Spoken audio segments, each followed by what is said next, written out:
max for everyone, but just providing tips for all the different things that are going on. Direct businesses to the proper staff for further questions and relay suggestions and concerns of local businesses. Sorry, I got connected.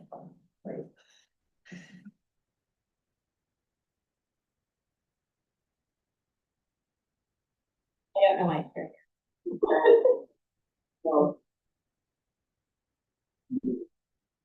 Already did that.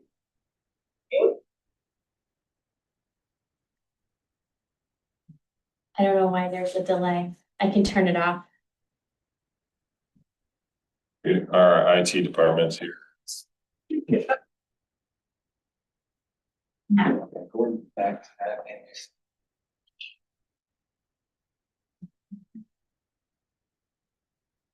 It was,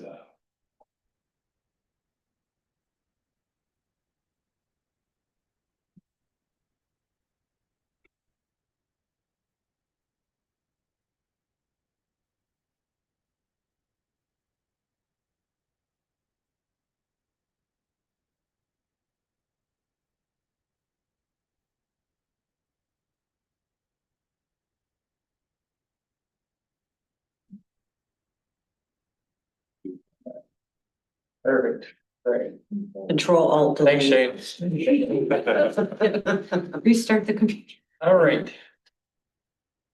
Back to block captain programming. And then relay suggestions and concerns to the DMB and to the DMB members and staff. And anything else that the board wishes this program to be. Again, just this map is a sample of how, based on location of current membership, what, instead of taking a whole block, maybe it's 2 block faces on a block, because some blocks have way more storefronts than others. This was just, so for example, the red I had identified could be Drew, so he would have Bay Street wrapping around Howard and the businesses in here. And then the south side of Bay, which would be the basically tip of the Met and the bank. And then we have him jumping way over to include Grain Train and the businesses on Mitchell, and then wrapping around Petoskey. Just because I started, it's a big district. So, and then Chris, as she's located at the corner of Bay and Howard, doing the 200 block of Howard and then wrapping around to Park Avenue, all the way up past the parking office to include the offices, well, the bike museum and the offices above. And Joe, I had the 2 sides of Bay Street. And then the west side of Howard, and then also coming down from City Park and the businesses on the south side of the 400 block of Lake. So this, again, I won't go through all of them, but this was just kind of a way that made some sense to me in my mind. So with that, just open it up to discussion. I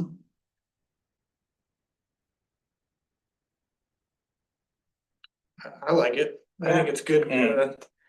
At least define like a territory, at least of like, so we can make introductions and at least give a name to a face other than, obviously staff is popping in a lot too. So I just think it helps to, especially as new businesses come in, like to say, hey, I'd just like to introduce you. I've been here for a while. Happy to help where I can. I don't think it'll hurt, so.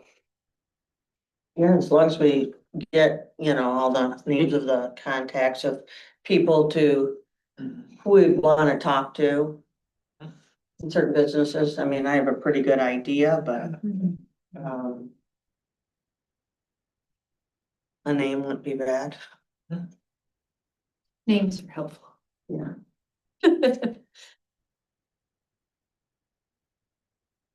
Would we have? I don't know, like, I mean, do we have a welcome packet that we give new businesses? So Yeah, businesses have a welcome packet, and I can provide you all the information that's included in that. And again, it's a lot of, you know, we've talked a lot about the elevator speech of why do we provide metered parking? Because that's a big question, and where are the affordable places to park? If you don't want to pay $1 an hour, don't park on the street in front of your store. There's other options, so. I, to interrupt, sorry, I think if we all had that same delivery speech, the ammunition of the questions that they may ask, like you said, the parking, that we have answers for all that for these people when we walk in there.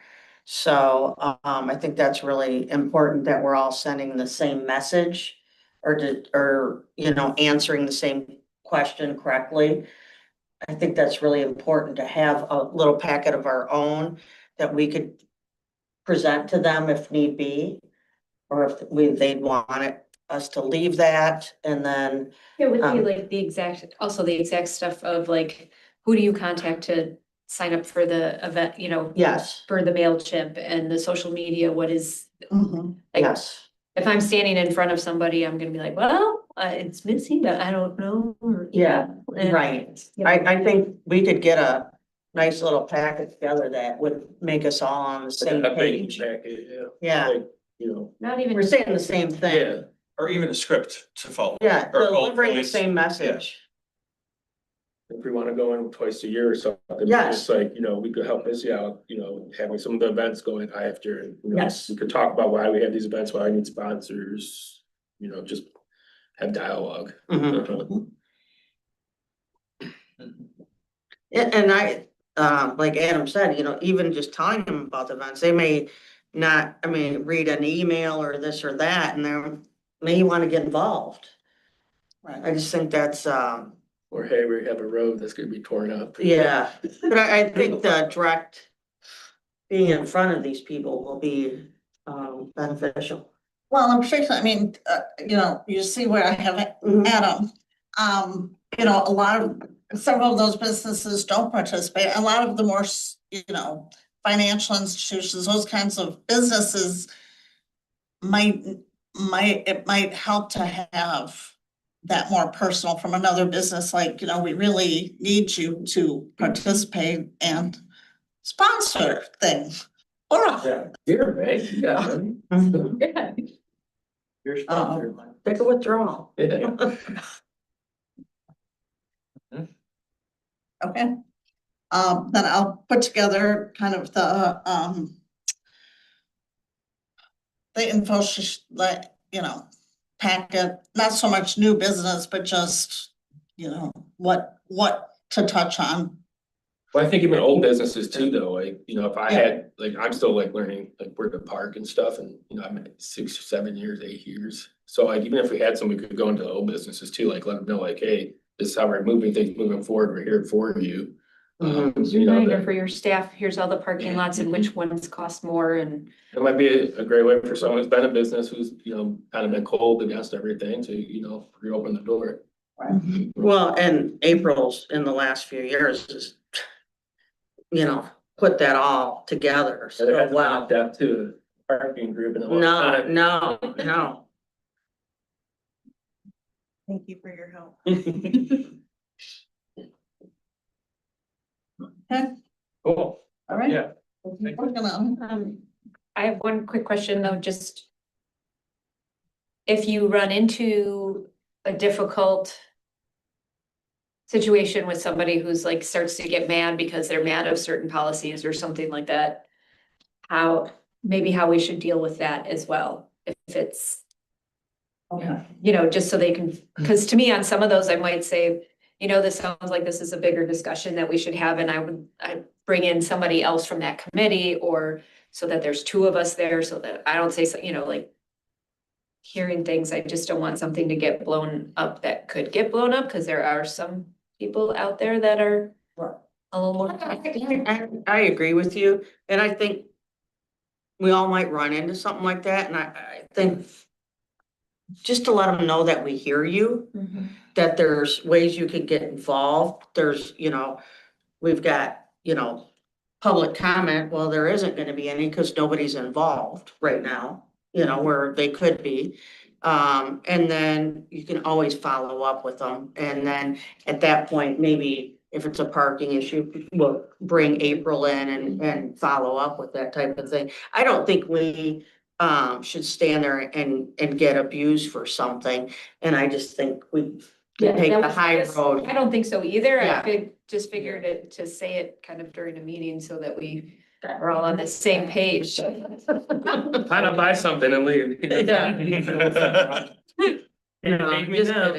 Yeah, I think people don't realize how they can be heard. Mhm. Yeah, I think a lot of it is just, like, it depends on what it is, obviously, like parking is its own, no one's gonna love parking, that's just a reality of that situation. And, a former chair of this committee, who's also related to me, likes to say a lot, if everybody's mad, you're probably doing a good job. Like parking, that's the example. But that's because we're trying to steward a public good and trying to help everyone in downtown, and we just try to make the best decisions to do that. That's one particular case, but then there's also particular cases where it's like a policy that the city has adopted. And sometimes that's frustrating when there are a lot of different like avenues, and just helping to facilitate the process is something that I think all of us can do, or at least say, I don't know the answer. So I think this is kind of your point, is like, Yeah, I don't know the yeah. answer, but But I'm gonna get it Shane's, for you. yeah, Shane's a super nice, I'm just gonna pick on him. He's a super nice guy. I'd love to talk to him. Or, oh, you wanna be featured on our Facebook post? Yeah, Missy's awesome. She'll take care of that for you. Mhm. So I think part of it is just just helping to like communicate, like bring that Get like them different through. layer of communication, because if I could understand, especially, I mean, even being involved, sometimes it's hard to know, like, I need to talk to this person about this particular thing, or, the next thing. So, I think maybe that would help too. So. Making it, Also, I mean, I think part of the impetus for this was to really relay the value of the management board. Mhm. The management board exists just for downtown. It's not like any other part of the city. And so they do have access to different things. And I think just always coming back to trying to relay, I'm a member of the management board. I may not have all the answers, but we will do what we can to help. Right. Mhm. Yeah, we're We're here to looking- serve you. We're looking to get as much involvement, public comment involvement as we can. This is gonna be a great avenue to like get that. Mhm. Besides, is my thinking of it. For sure. Cool. Any other discussion? Thanks for, I mean, that, you're exactly right. It's gonna take everybody's participation, so. But I think it's a cool program. Cool. All right, does that give you enough to run with for now, maybe? Okay, with that, is that something we start soon? I mean, I'm kind of wondering when you feel we should implement it. Oh, yeah, good question. I mean, I don't have an answer. Okay. What do we want the answer to But be? businesses. Well, that's what I Right. was wondering. My thought would be, if we can't start it if we're not starting it in May. We're not starting it. We're till not starting September. it till September. That was my thought. You're not gonna get me to do that in July. No. That's all. I'm Really? saying. Good. Just saying. Just saying. Me neither. So I get you. Well, do we wanna try to push to get before season, or do we wanna just get together the materials and understand that we wanna launch the program starting this September? I don't know how we can do it in May. Okay. So I'll just personally, I have a son that's graduating on May 31st, and I've got trade shows in the last few weeks of May, so And May might get difficult, but I think if we I have. can try, like, I can try to do some, I'm but. happy to, you know, I walk the town every day almost, I'm Yeah. happy to, you know, if Yeah. people are busy, like. This May might be just a Cause little. I might need help in September or something. Right, I'm happy right, to- yeah, so, right, absolutely. Yeah. And I think we can cross over in that, and I think that's just communication amongst us. Right. Perfect. I mean, I'm used to going to 30 liquor stores a day, so like, this is way easier. Yeah, Yeah, yo, no, it didn't sell, I'm sorry, I gotta leave. Why am I here? Good to know. Yeah, perfect. No, and just because you're the captain, doesn't mean you don't have a table full of co-captains. to go right, with you. absolutely. I That's a think good we're call. all a Yeah. co-captain. Yeah. Yeah. Cool. Cool. Anything, so, I guess Amy, if you could just get together those kind of documents and then we'd be happy to launch that. Okay, cool. Sweet. Anything else on A? We'll move on to downtown 2025 numbers to recap. I'm not gonna run through all of it. I mean, it's not really an annual point, but it was just, I just started pulling things together that I think sometimes aren't shared and I think are important to keep in mind. So again, this is the core of the downtown, not including the corridor. And this is both the DMB and the DDA boundary. And you can see that we have a lot of tax exempt properties, whether it's the county or it's nonprofits or it's municipal lots. So when we start looking at the taxable values and you take into account that all of, it is a very small area for the amount of taxable value that the value of downtown to the city is more than the feel-good place. It is an economic engine of the city. So just a few things that I find interesting. Citywide, the commercial tax base is 18% of taxable value. And the downtown taxable value is about $40.6 million. And that is almost 30% of the city's commercial taxable base. But again, it's not a big area. It's only, if you took out all those tax exempt parcels, the amount of area you're taxing is 17.58 acres. With all of the because again, you have to, if you think about a taxable value of downtown, the businesses have to have parking. So that's why we have municipal lots and we have public parking. Whereas if you compare that to like a Bay Mall, they have to provide their own parking. And so I just wanted to do apples to apples by including all those tax exempt areas. So our gross taxable value per acre is $973,000 about. And by comparison, and just to compare how valuable that is, Bay Mall is only 232,000 and Petoskey Town Center is about 7,000 per, that's the value per acre of those commercial areas. And again, if you consider it, a big part of their property is just parking. But it says a lot. And the other thing that I just wanted to show, and the other difference with our downtown versus most DDAs, the entire DDA is a TIF district. So that means that once that base is set, any increase in value gets reinvested into downtown. It doesn't go to the taxing jurisdictions. So downtown's taxable value in 2014 was 22.2 million.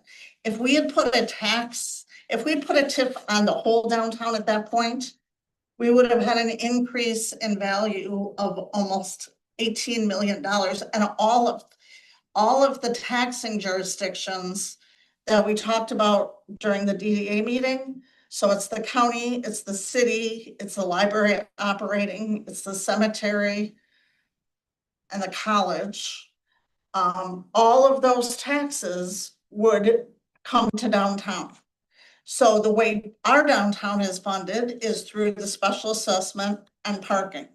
What that means is that the tax revenue that's generated by downtown is going to all those taxing generate districts. So that's, the second table here shows, if you look at the tax value of downtown in 2025, the city operating millage, downtown brings in $278,444.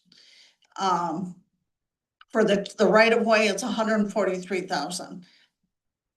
If we had a TIF on the whole downtown, that money wouldn't be going to the city. That would be being reinvested in downtown. So in the county, the downtown all downtown properties as a whole pay almost $200,000 to the county every year. The schools, over $800,000 every year. That's Petoskey schools, that does not include the state millage. And the Shoreham ISD is $168,000. So again, downtown provides taxes, but is not, and I'll show some of the revenues for downtown do come out of those directly. But downtown, because we're relying on an assessment and parking revenue, is bringing in more into the city than it is costing it. Is a simplified way to say it. And then what the revenues for downtown in 2025 were about $1.2 million. The major revenue source was the parking fund at 68%. But you'll see the general fund is 15%, and that is the Parks Department out of the general fund. So if you go back up and you see operating revenue of the downtown, $278,444. The Parks Department, because downtown itself is considered park-like, that's why they empty the trash, take care of the flowers. Their budget for taking care of downtown is $178,035. So they're 15% of what is spent on downtown. The downtown assessment is 10%. Sponsorships and program revenue is 3%. And then there's just the smaller ones, electric fund. Again, that's putting up all the winter decorations.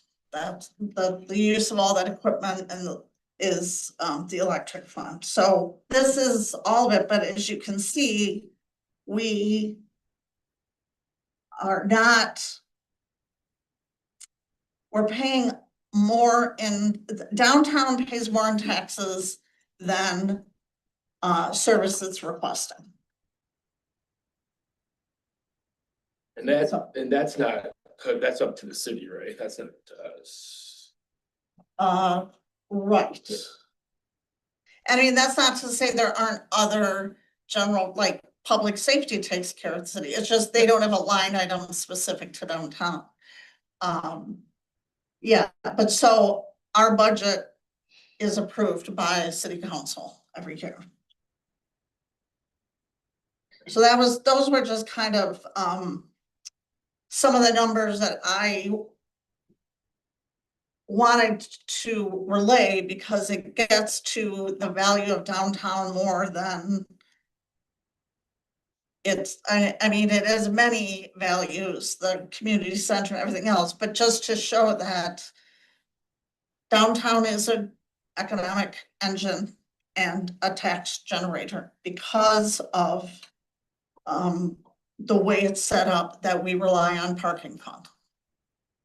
Because we also are using that parking fund to maintain the streets, maintain the sidewalks, maintain the parking lots. So it's very different than most downtowns. So people say, well, Boyden City gets along fine without paid parking. Yes, they do. And their whole downtown is in a tax increment finance district, which means the taxes they're generating, or not all of them.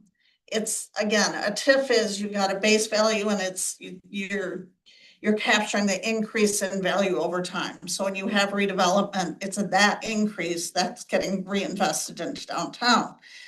But that means those taxes aren't going to the city, they're not going to the schools, they're going back into downtown. So it's true, they have free parking. But a long time ago, the decision was made that our whole downtown would not be a TIF district. So just wanted to relate that. Is that for TIF districts, they have usually a time? Time? Yeah, a TIF plan typically has an expiration. So like ours, Well, ours, yeah, but the more normal ones do as well. they almost always do. But you can extend it. So like, for example, the city has the waterfront TIF. So Bayfront Park, Bear River Valley, Magnus Park, all these parks are their own tax increment finance district. And it's been extended over the years. Because if you went on long enough, the base value would be a tiny part of the full tax, Mhm. so. So, those were just some of the numbers. I didn't know, I have the other numbers, if there was anything you wanted me to talk about in that document. No, I mean, thanks for the explanation of kind of how we structure our downtown.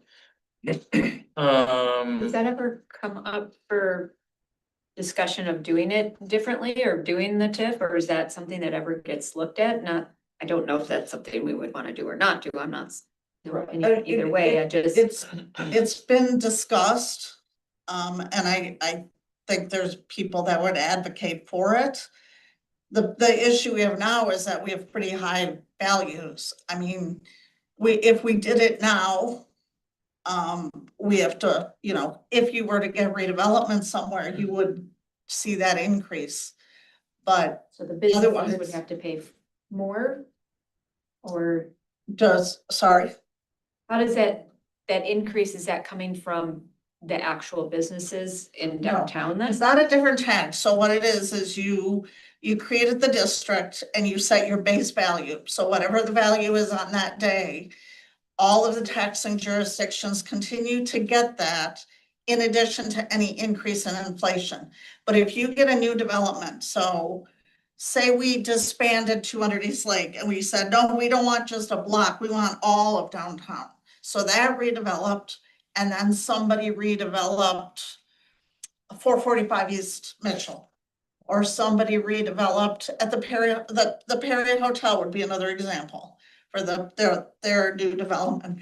The value of that would get included in the TIF district and only go to the TIF district. It wouldn't get then distributed. So like if the pit got developed, that money for the extra revenue from the pit will stay with the downtown. Correct. But the plan was very specific that it can only be used on structured parking. Most TIF districts aren't that specific. But that was obviously the interest of the community.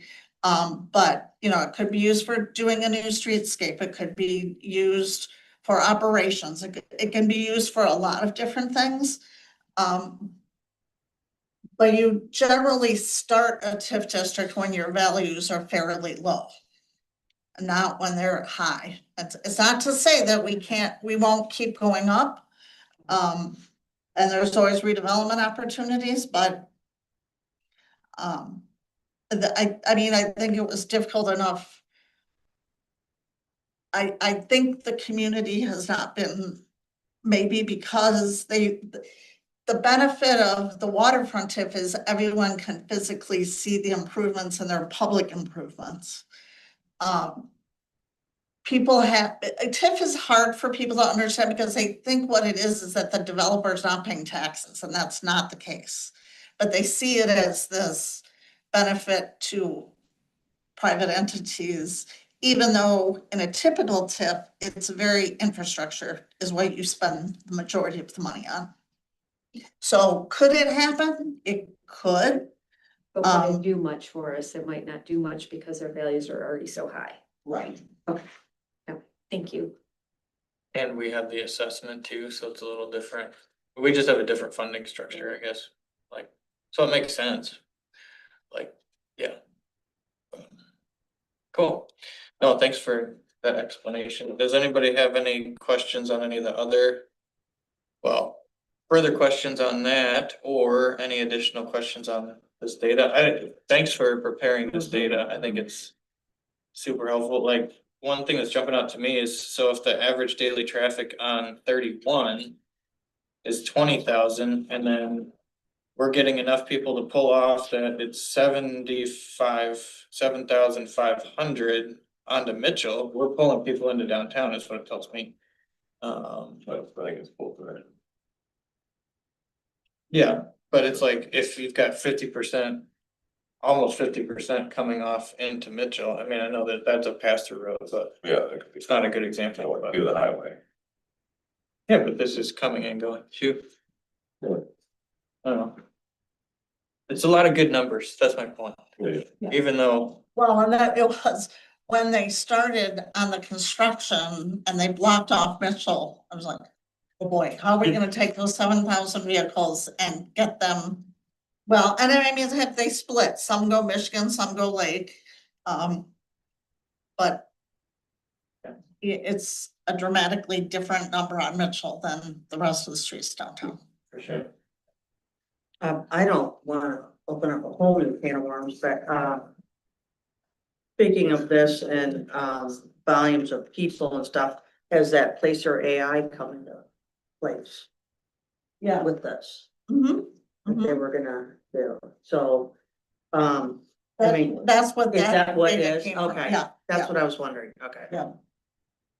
I think Ms. Lee will talk a little bit about Okay. it. Um, do we ever get, so I was gonna ask about the closing businesses, sorry, the closing businesses, yeah. So we had more closed than Yeah. open. do we ever get any like? Do we have any idea why? I mean, some of those I think end up popping up and leaving, or almost run pop-ups, a couple of those, but. Do we ever get any sense of reasons for that, or? By talking to them or seeing them, We do. any trends that we need to worry about as a board? Well, I mean, we know part of it Or is, besides maybe the landlord issue? yeah, because unfortunately, I mean, fortunately, we've lost another downtown business because the same property owner has a leaky roof and the building was moldy, so, Business? Community Resource Alliance. Oh, that's right.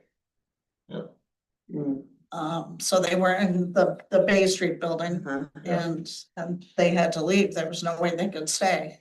So that is an ongoing issue. I mean, there's a variety of reasons. But it was last year, again, it was more, we typically have more businesses opening than closing. And last year was the first year in several years that we had more closing than opening.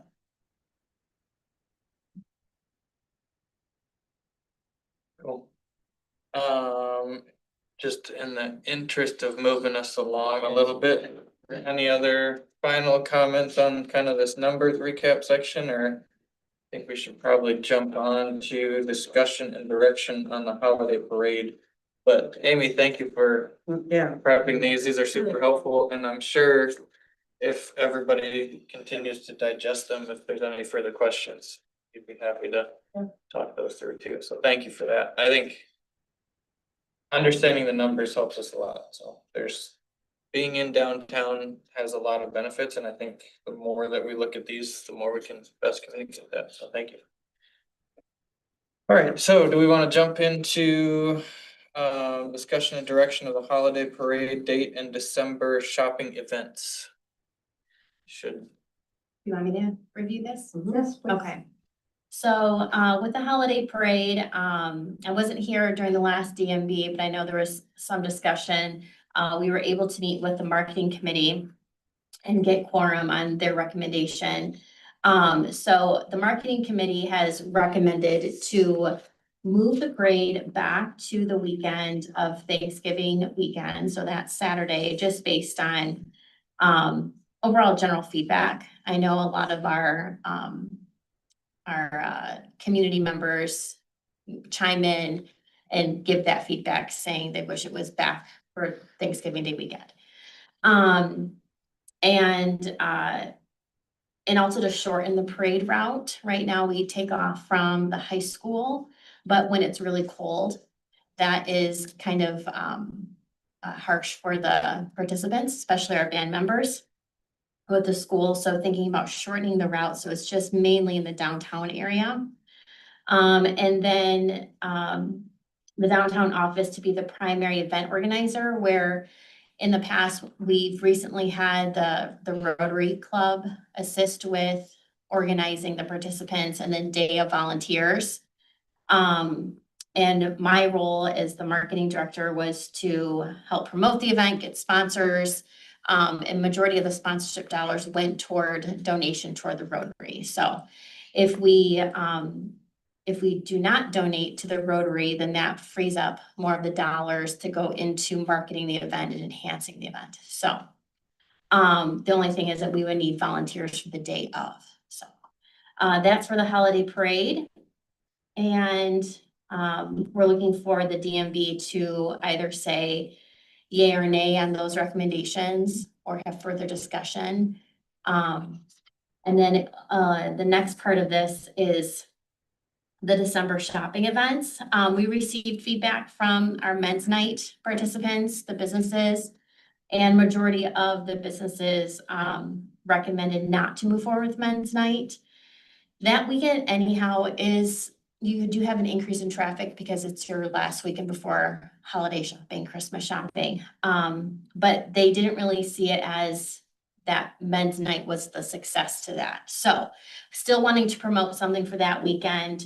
So instead of doing men's night, do something that's like more family oriented. You have kids back from college. And so the last thing you want to do is have dad run away from home to go shopping, as an example. Everyone wants to be together and hang out. So idea was thrown out having like an ugly Christmas sweater themed that Friday. The stores can do something fun, the bars can do something fun, the restaurants can do something fun.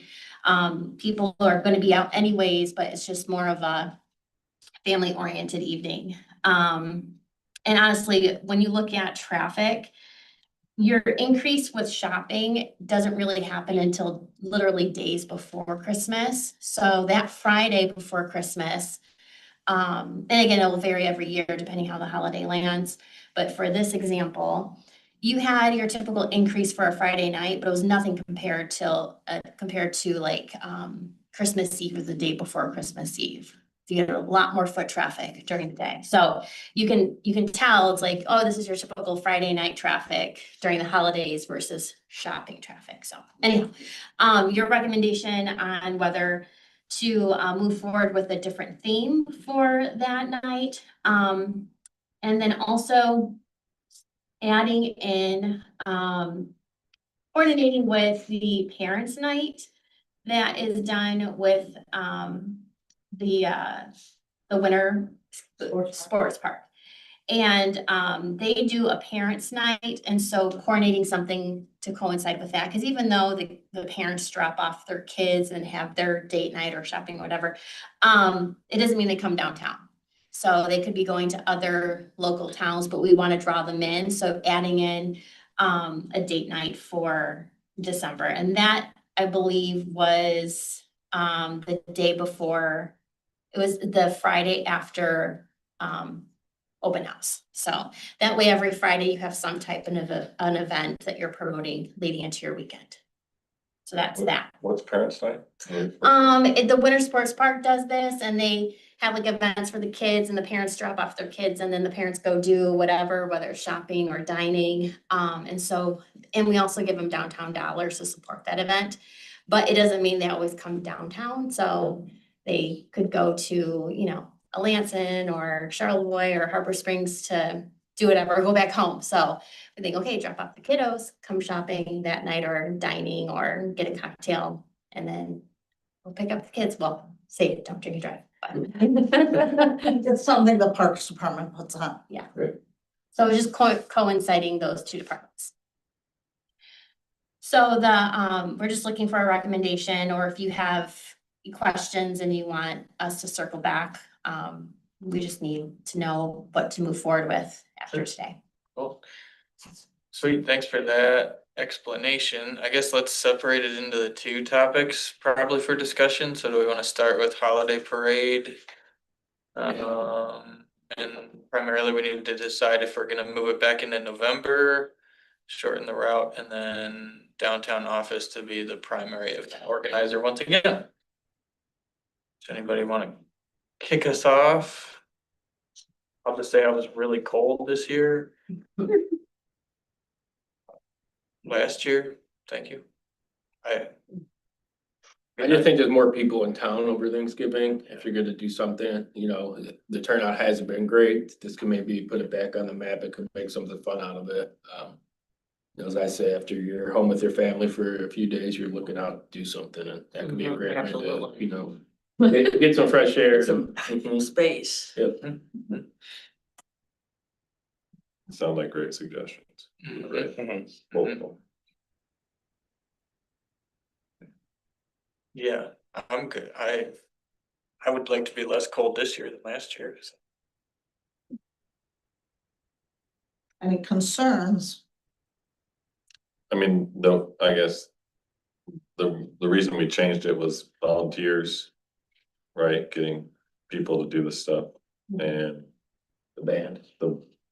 was the band, including the band having participation, but why we moved it later Yeah, as the original think so. concerns, if I remember right. And the new feedback from the school was that they're really gonna be weather dependent going forward. So if there are freezing temps, they most likely will not participate. We definitely have to circle back with them on that. So the idea of having it earlier, I mean, it's just a couple of weeks, but it can make a difference with weather. But that's also something is that we can either keep it in December or move it back to Thanksgiving Day weekend, but it depends on temps that the band may or may not participate. Do we know they're gonna be available for Thanksgiving weekend? I know a lot of people might be out of town. Yeah, that's another concern too.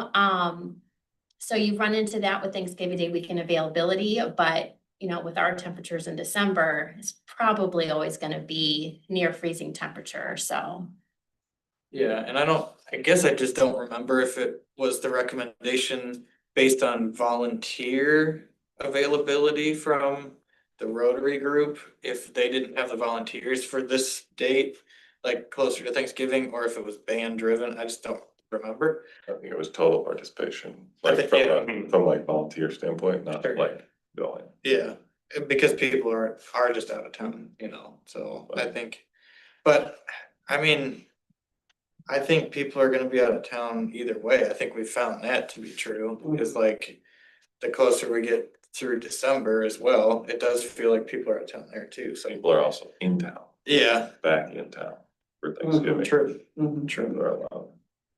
Are we gonna, should we discuss the Rotary involvement? We haven't circled Yeah. back with them because we wanted to see the recommendation That's going what I was- forward. Because we can certainly seek out if they still would like to volunteer, but maybe our sponsorship dollars or donation would be not the full 3,000, but maybe something smaller. So, having. I just wanted that said amongst our Oh, yeah. group, so they would know, that's all. Yeah, so we haven't partnered with them yet on changing that, but if they still would like to be a volunteer DAB, that's definitely a possibility, but our donation dollars would have to look a little different, since the downtown office would be taking over, handling the participation side, like getting the participants and getting them organized with communication, so. Yeah, for those who weren't at the meeting, that's why I wanted you to hear that portion of it, so. Does staff feel comfortable taking this on? I mean, the participation side is, from my perspective, it doesn't seem like it would be, you know, too much of an additional workload. Putting together a Google form and who's signing up and communicating. I think if you over communicate, a lot of times I think people are actually coming to me on details and I had to refer them to the Rotary. And so I just consistent communication should be pretty easy. It's just obviously if we shorten the route, they're gonna need to know those changes. I think the day of volunteers honestly would be a concern because it's like you got to get people to volunteer.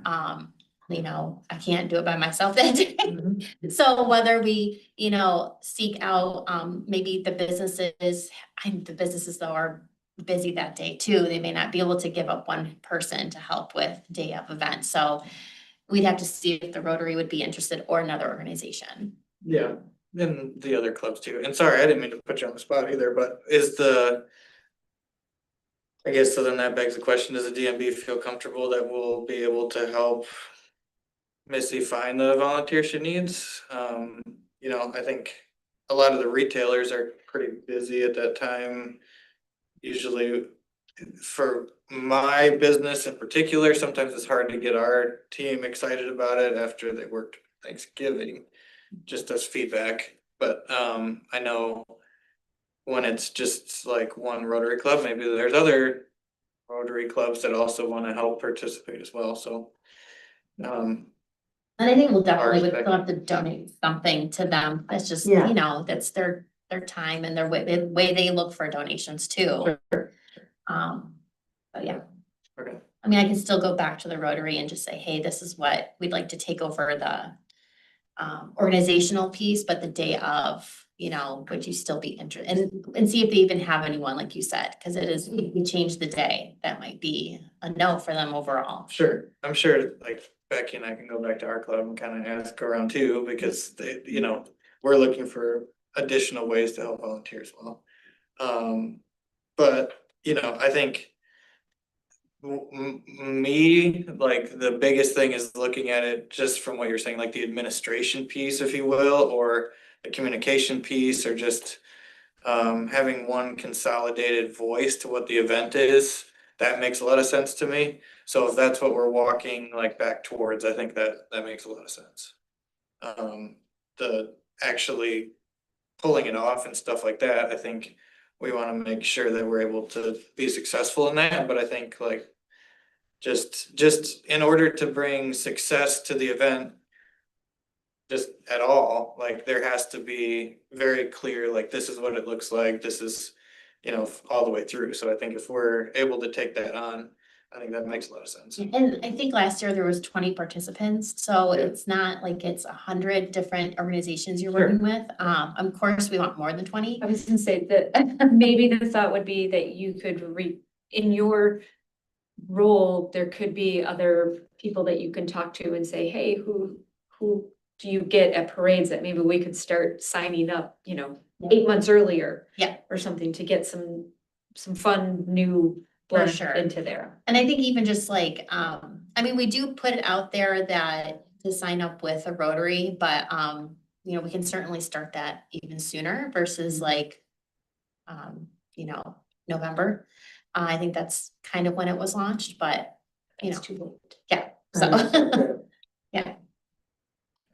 Everybody has their plans by then. Well, yeah, And we really wanted, you know, because this was talked about back in February. Is this an event that the DMV feels strongly needs to continue? And the direction from both the board and the marketing and promotions committee is yes, it is. So the band pretty much told us they will not do it in December. I think they have concerns even though in November, but until we had a date and it's a yes, we are doing this date, we don't wanna. Then we'll go back to them and say, we are doing it, and we would really love for our local high school to have it. If it's not the marching band, it's the steel drum band in our parade, because downtown pays a lot to the school district. Yeah, there's that too. Yeah, and maybe there's even a group there that, you know, would still float or participate, you know, There's always the NHS kids to get Yeah. volunteers for. and stuff like yes, Retired band directors. Yeah. Absolutely. Oh, no, cool. Okay, so for the holiday parade, what I'm hearing is kind of there's two things that we want to make sure that we are giving the right feedback to. And then maybe we just want to go quick around the table to say where we each are on those things. Unless there's any further question or discussion, I think that might help you guys to know the right direction, but basically the two that I'm hearing we need kind of direction on is moving the date and then the primary event organizer. I think we all kind of agreed on. Alright, yeah, okay, so let's hit all three then. I kind of felt like everybody was okay with shortening the route, but you're right, we didn't really talk through, so why don't we go around the room real quick and just kind of elaborate on where we are instead of voting, just so we can give the right feedback. So Becky, do you want to kind of share first? I think it would be great to have the route shorter. Okay. I'm hoping that helps with the break from Mitchell Street to Lake Street and keeps people more engaged. I'm good with seeing Rotary if they can help with the volunteers, but not organizing it anymore. And as for the date, I can say for personally and business wise, I kind of liked having something in each weekend of December, but I think it's really important to have the band if they can pull it off and be there and that weekend. And it was always a good day for us anyways, so doesn't matter for us of when it is, but I know that it does matter for other people, and so I'm for it. Cool, it's good feedback, Gary. What Becky said. Essentially. Yeah, I think that having it on the Saturday after Thanksgiving and a shorter route would keep people more focused in downtown, I would assume. Rather than that long parade route going up Mitchell and Hill Street. Yeah, Good feedback, yeah, thanks. Joe? I like the shorter route, November date, and taking it back from Rotary, but getting some involvement. Cool. Yeah, I'm kind of like neutral on the date, but I think the Saturday after Thanksgiving makes sense. The shortened parade route, to Gary's point, I think concentrating people downtown makes a whole lot of sense. And then I think an important element of the success of this event is one clear voice and one clear kind of contact point and all that stuff. So I think the downtown office makes sense to take that on. Adam? Yeah, I like the shorter route. I agree, change the day, it's warmer. The one thing I would kind of ask the retail, shop small style Saturday, it's a morning parade. Would be something to put closer to the afternoon or something, so people are still not missing out on shop small, or do you think it's gonna bring more business to shop small Saturdays? Again, I'm not too aware since I'm a nighttime location. But I think, 9 o'clock or 4 o'clock, whatever makes more sense for the retail. I think we leave it up to, who has a retail store to kind of leave that on time. I think so. and I've heard from that, some people didn't like the night parade because they start putting up the meter bags at like 3 or 4 in the afternoon, then it prevents them from parking to shop. So I think the morning parade might be better in that, just from feedback that I've heard in the past. Shorter route is definitely a better thing, and I think one thing we cannot let go is the flow. Not having the huge gaps where you think the parade has ended 3 different times. I think that's a huge factor. The date's fine. And I just think if we nail it and get it going at this time with this big change of changing it back, the route change, getting more involved as the downtown. I think if this becomes successful, I think that's gonna just be a huge feather in the cap to move on for the next ones. That's just my feeling on it. what else were we talking about? I like the men's night or the, you know, the change of the date night, you know, after the Friday after the open house. What else were we, what was what? the one No, else? no, we're just on. There, yeah, yeah, you're. Right, Well, okay. No, but I think, Roads. yeah, I think. You're out, sorry. So we made it around on holiday parade, that's perfect. I think it's worth the conversation to just go the same thing for the December shopping events. Because there's a couple comments that kind of blended those together as the example of, it was nice to have something every weekend in December.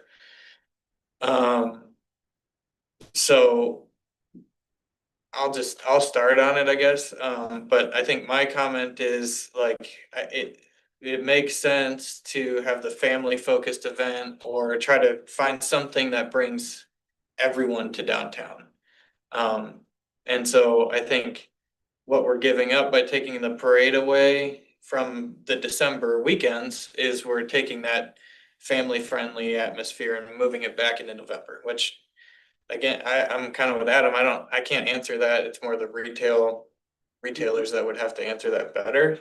But I think if we try to find something that's not like, men's night sounds like a good concept, but I think if we find something where we're trying to like encourage families or, everybody to come into town, not that we're discouraging people from coming to town by having a men's night, but I think that style of event and could make sense. Like, and I'm not against men's night, not against ladies' night, like any of that. It's just more, I think if we found something to replace what the parade is, which is like a family friendly, kind of thing, that would make a lot of sense to me.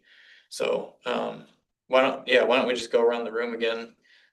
Why don't we go backwards? Well, yeah, and I kind of said Yeah. what I already liked that, that week after. I Yeah. think that's fine. Okay. Yeah, my big thing too, I think, the generation right now, they're shopping on Amazon, they're not going into stores. This is something that could turn into anniversary for their family, taking their kids out, give them $25, let them go into stores, let them buy mom something. We have such a cool shopping district, and I kind of saw it firsthand this year where some of my friends from Detroit flew up here just to go shop at Walmart to not deal with traffic. And they ended up downtown, and they never shopped downtown, even though they have places in Charlottesville, Wallen Lake, and they loved it. So it's like, let's get people encouraged downtown. Let's bring the families back. And, when's the last time you went shopping with your parents? It's something that I think could be, a memory that could grow each year. Sure. So For sure. Yeah. Cool. No, I talked too much, Joe. It's your turn. Yeah. I like day night for that one. Right? Sounds like a good idea. Coincide with we already have a captive audience and parents night. I don't know how many people that is, but it's greater than 0. So we love that. And same with I'm on board with the family home for the holidays type thing. I like the idea for men's night, and in some places it's worked. It hasn't worked yet here, and you could maybe make the argument we need to give it a longer time, but I don't see any momentum to really make that argument. So I like both of these suggestions for filling in December.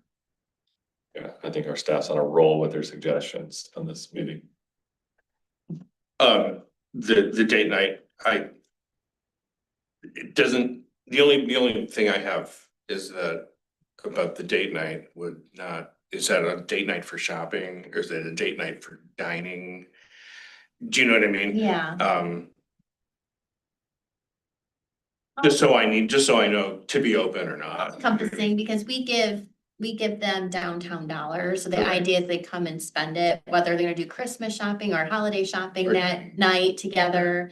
And the reason why that kind of was inspired is because on men's night, we saw more couples shopping than, groups of, Sure. men's night participants, so. we thought, oh, well, there's already couples coming down, so maybe they can just use that night to shop or Yeah. whatnot, so, yeah, so they could shop or dine, either one.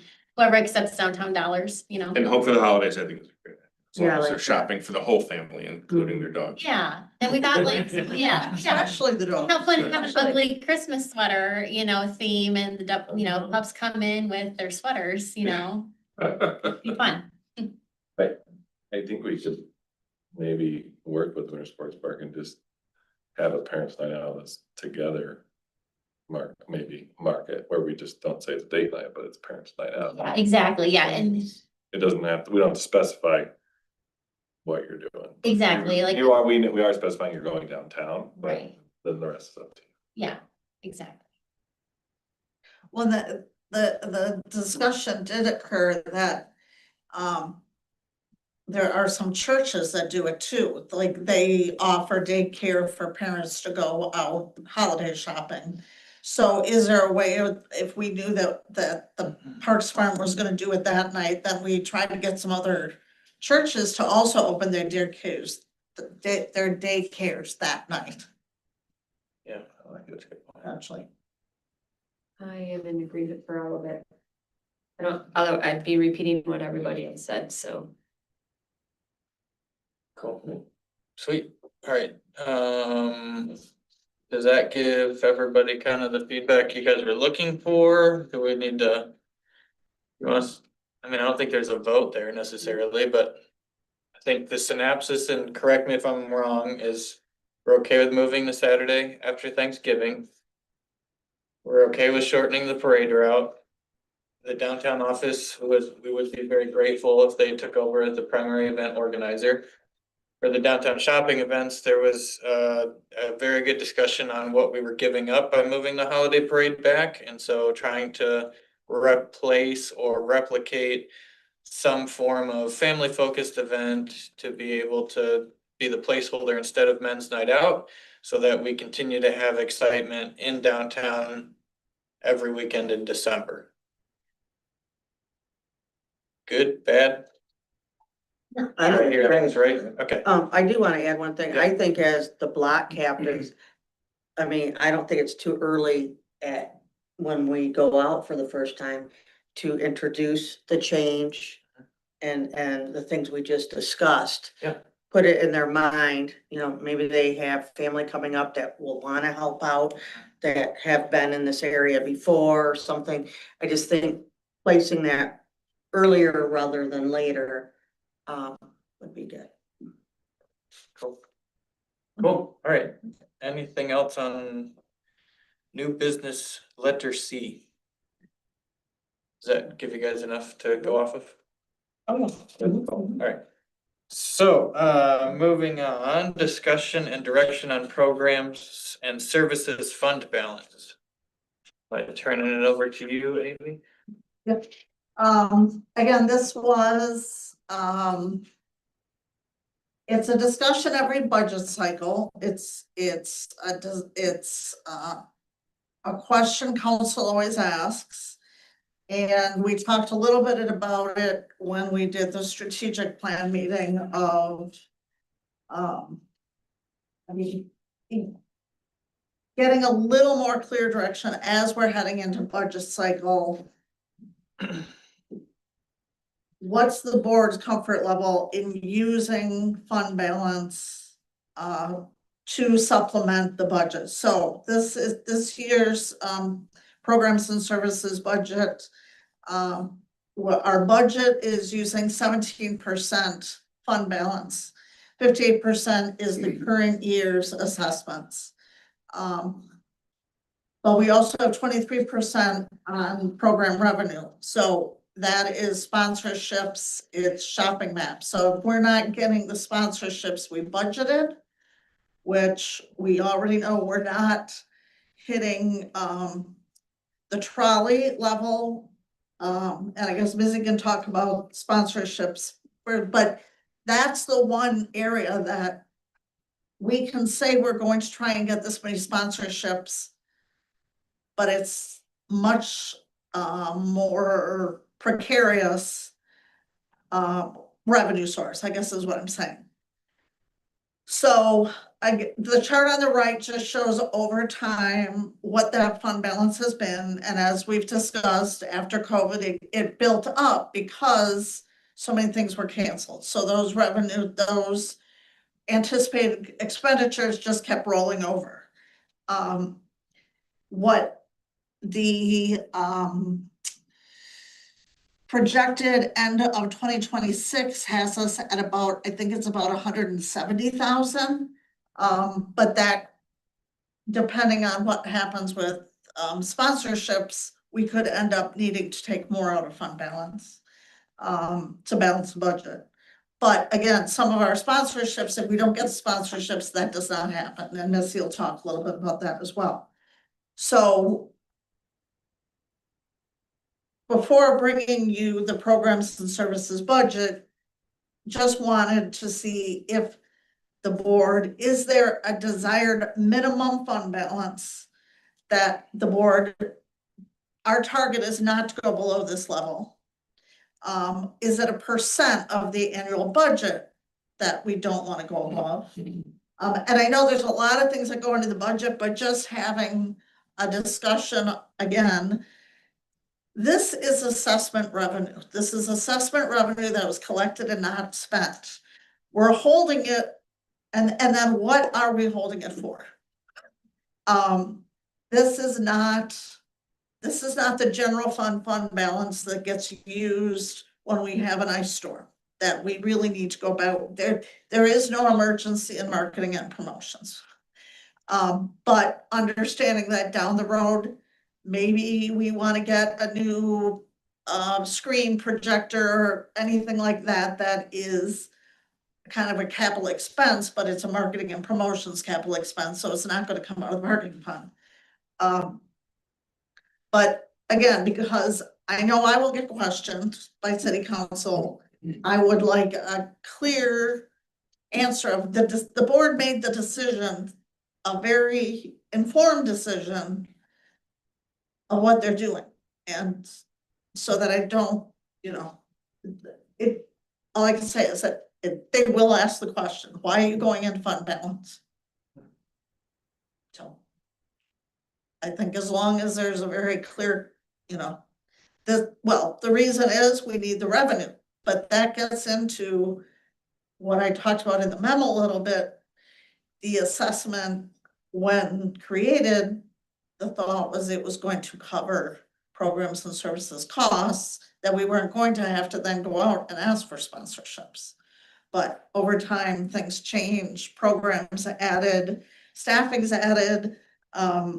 So those are the decisions made, but that's that moving into the budget cycle, because the other thing that we'll have to consider is the parking committee is this year for the trolley, that is an evaluation year. It's how is ridership, what are expenses, what are sponsorships, whether the trolley continues. If the trolley doesn't continue, we don't have that sponsorship revenue going into this budget. So that's another element of this that we won't get into, but it does affect this budget. So I've rambled enough, and I'm happy to answer any questions.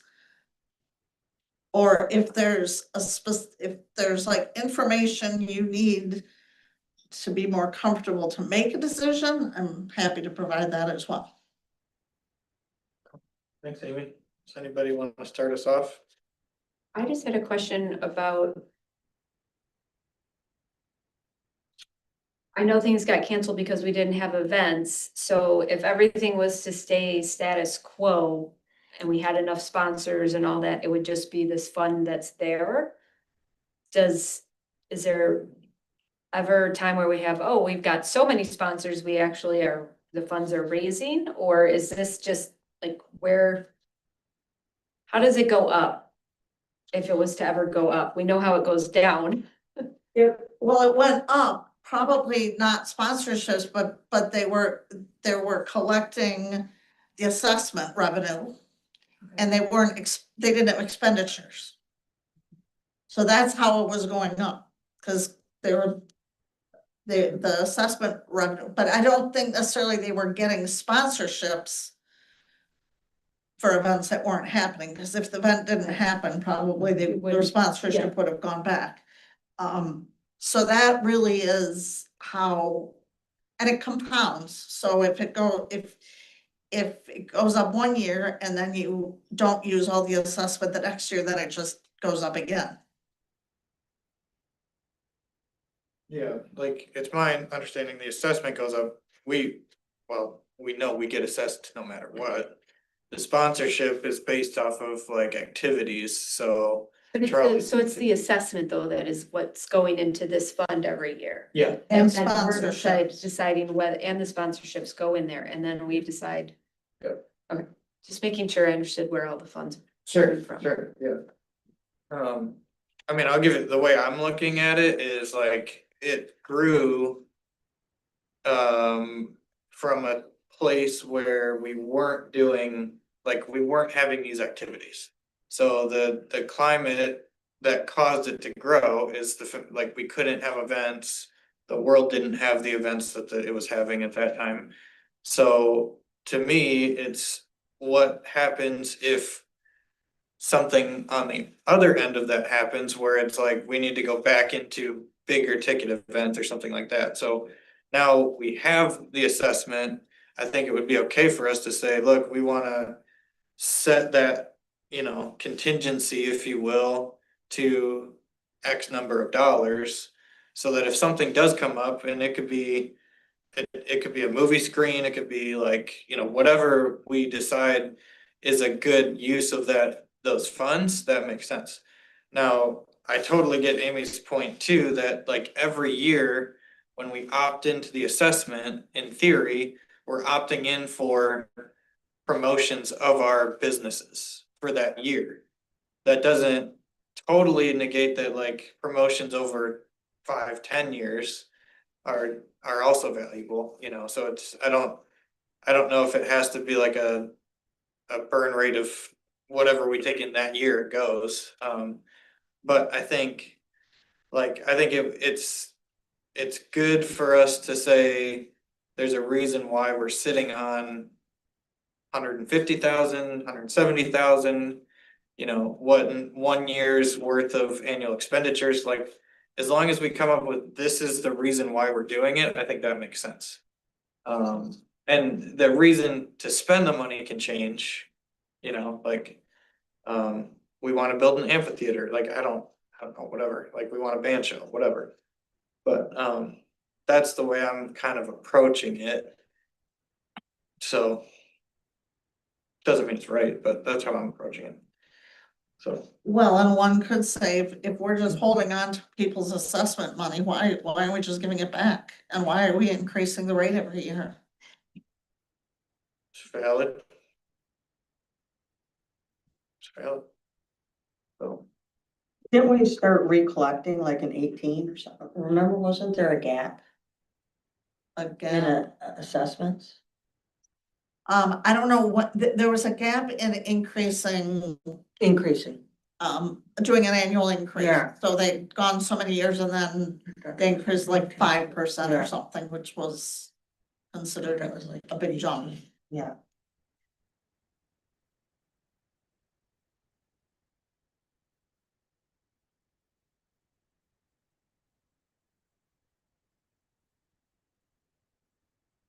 My question, and if there's money there, why aren't we using it for promotions or sponsorships towards events? Cause it's not in the budget. So we can put it in the budget. I think that's what we're asking. But Got the it. whole Right. point, what we're doing, yeah. yeah, so like next year we We could can, put we Coldplay in. use, Yeah, Yeah. It's just an idea, Joe. Like, that's like, where you're going, Coldplay. I'm holding out. So for instance, I- now this summer, we typically have 5 bands and the budget was taken back to basically pay for 4, but to supplement the 5th band with sponsorships. But we don't have the sponsorships. So we're going into the summer with 4 bands. I do have 2 sponsorships, but it's not enough for another band. So that money will just get circulated to what bands Bliss has scheduled, and then assisting with their room and board, food, and like any other expenditures that come their way, so. That's an example. So, yeah, do you want to dip into the fund balance so you know you're always gonna have 5 bands? You know, that's definitely something to consider. Same thing with movies in the park. If we don't get all the sponsors, we're not gonna have as many movies, but do you want to dip into that fund balance and say, no, we want enough to definitely pay for 5 movies, and if people sponsor, then those sponsorship dollars will be for paid marketing, like a true sponsorship, not just to support Right. the actual event, but you know, we're gonna announce you on radio broadcast due to your sponsorship.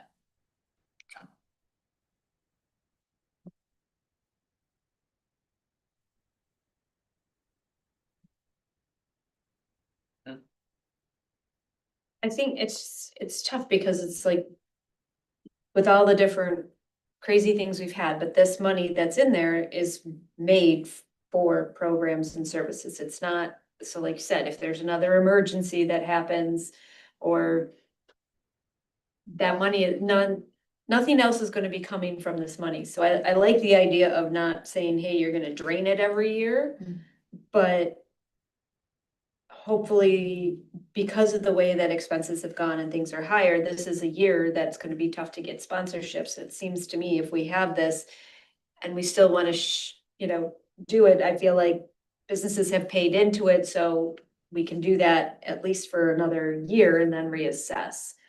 If we're not getting it sponsorships again, then what do we need to do?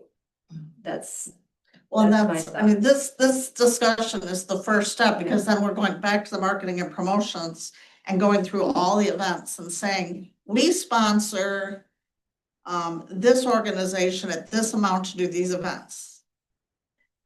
If we weren't sponsoring that organization at that level, what would we be using that money for our events? So so looking at all of those, because we can't be everything to everybody.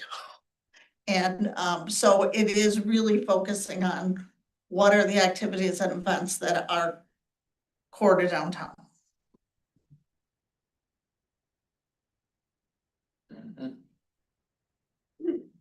Well, I think, knowing the city council, they want us to keep some money in the fund balance. I think we should just come up with something and then it goes back to marketing and promos to make sure we keep that in there and figure out where to spend money, where to cut money. So. Well, and it may be, I think Missy's onto something.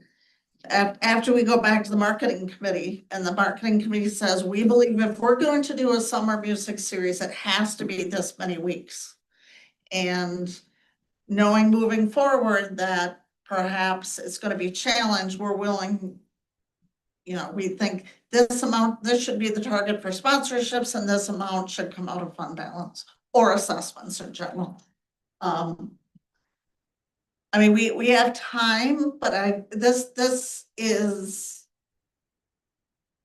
How much money goes in? Realistically, it's assessment money.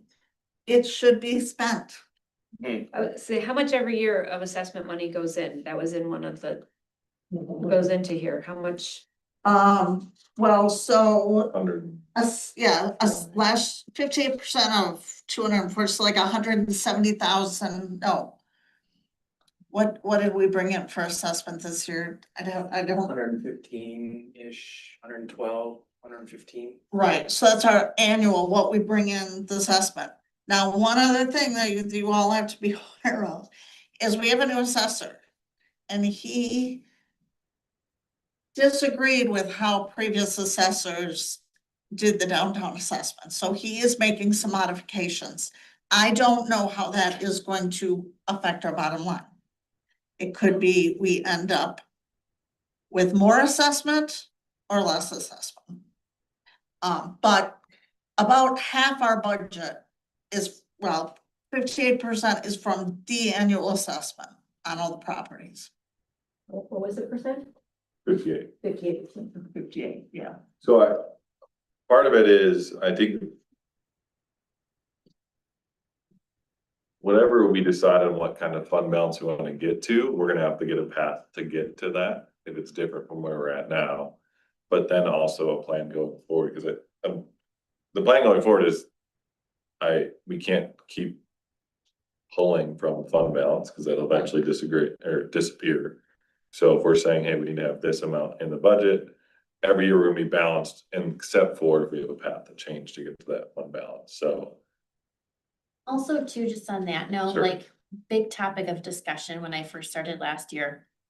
I think the reason why they were asking why you're dipping into the fund balance when you could just easily get rid of your downtown office and that will free up funds for expense too. So when our lease is up, you know, that will free up funds if we decide to go somewhere else or if we're going to City Hall and, you know, not have to pay rent. So that's something to think about too as part of the path.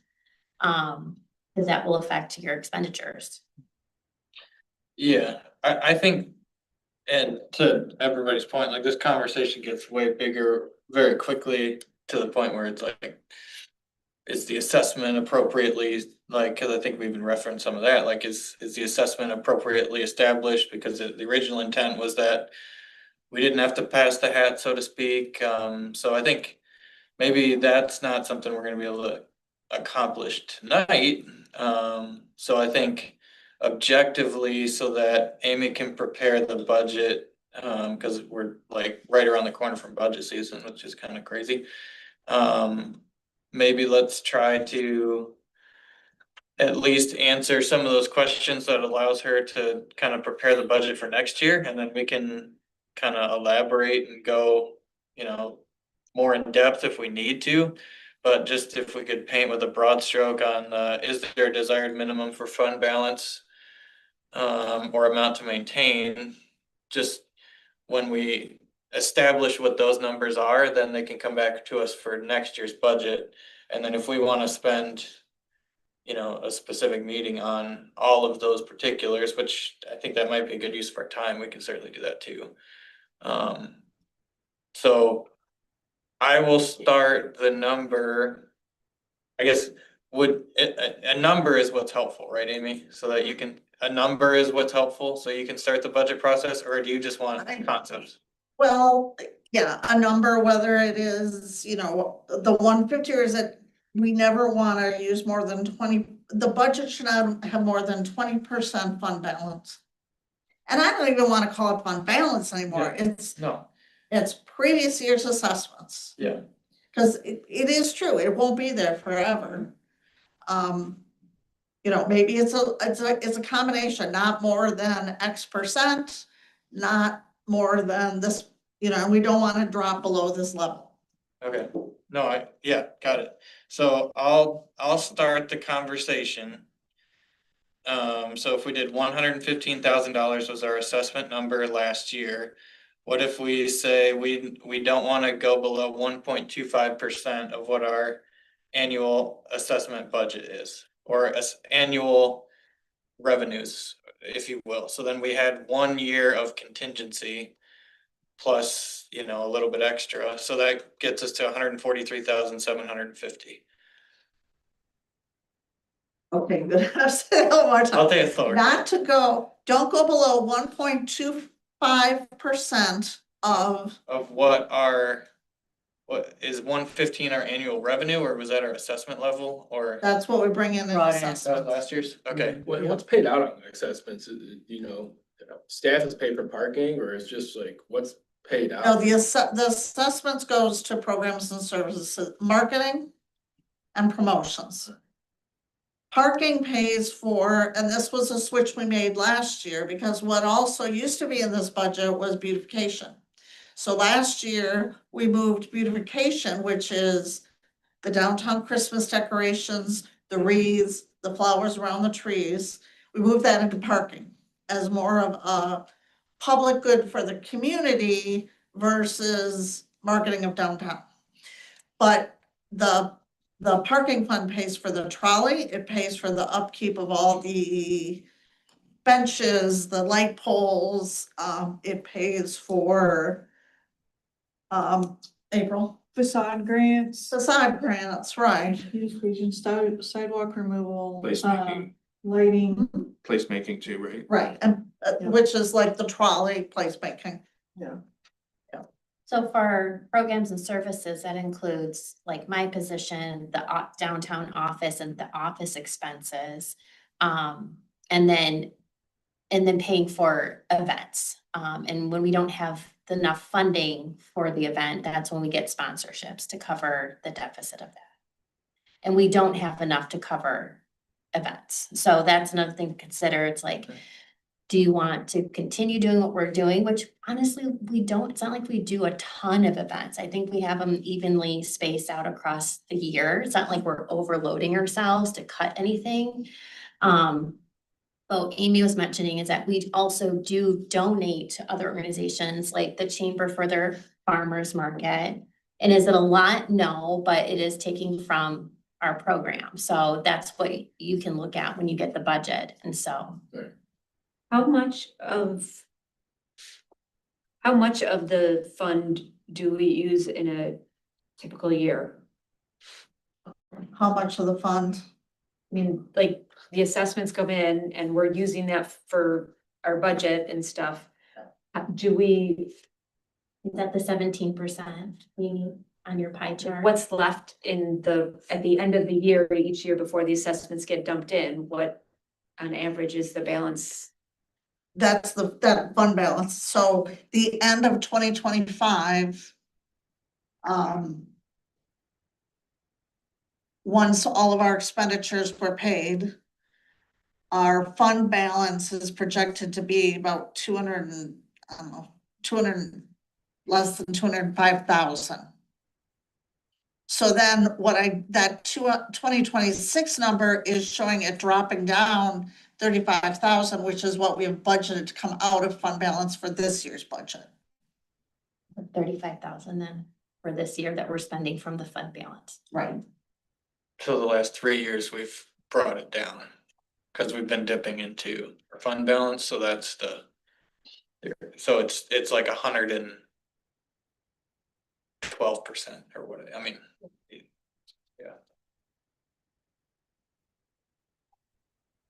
So whatever we have left, and then in 2027, I'm trying to just wrap my head around this, sorry.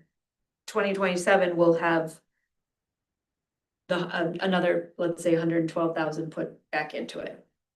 And then we use that. Or just making sure that I'm getting. Yeah, no, that makes sense. I mean, this is like, it's hard and there's a lot of different ways that we can try to answer it. It's the other thing that I'm thinking about is, so the assessment does X number of revenues. We need to offset that with a more and more increasing amount of sponsorship dollars. We kind of, so we've done like an annual kind of inflationary increase on the assessment.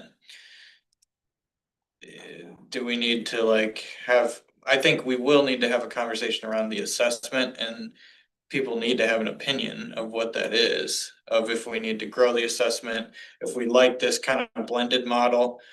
Or, whatever, blended by saying we're doing certain, and we're trying to raise certain funds by like going out and getting sponsorships. Or do we want to try to go back to what the intent of the assessment was?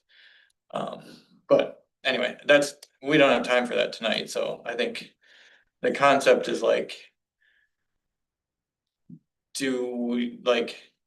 that's why that's why I was starting with the 1.25. It's like, then we at least have a number that we're sharing with council to say, we do have a plan. We've got, this is why we want to sit on a fund balance. And so if 1 year we can't pull assessment or something, we still have a whole year's worth of ability to do those events that we think are important as we restructure, whatever, or we want to put a clamshell in the middle of Pennsylvania Park one day so that we can have bands. I don't care, whatever that reason is, but I think it just needs to be thoughtful, and so that's where I'm coming from, is 1.25. So Drew, I'm gonna ask one more time for you to say what is the 1.2? Okay, don't go below 1.25% of. The annual, I guess it would have to be the annual top line budget, right? So if we, or no, we took in 115 on the assessment. Are you saying 125%? No, 1.25%. Saying that you don't want the fund to go under $115,000. No, I'm saying 143. So it's the 115 times that by the multiple of 1.25. So you get 0.25% extra. I mean, everyone in this room could completely disagree with me, and that's good. Say it's 0.75, and then that lowers it to like 100, or go 1 and just say like, we're gonna keep it at 115. And like, we're not gonna like drain it down to 115 in a year, but like I just think that's a way to consider it, is say, this is what we get on an annual basis, whatever your multiplier is. That's the number that we want to try to keep it at. Thoughts? Maybe it doesn't make sense, I don't know. I get it, you wanna keep a little more in there than Right. what we bring in. Right. You challenge us to bring in sponsorships Yeah. and other things, so, I agree, kind of, it's a I goal, it's, we have some cushion, but again, it's a goal for us to get more lean. Yeah, whether your math is right or not, I agree with the idea that, yes, we need to have a year's worth in there in case something happens. Yeah. And Yeah. having a little cushion with that too, to get us back started. So what? However that is, I don't. For sure, question my math. Personally, I feel like a year is a lot, that we don't necessarily need that much. Cause it's.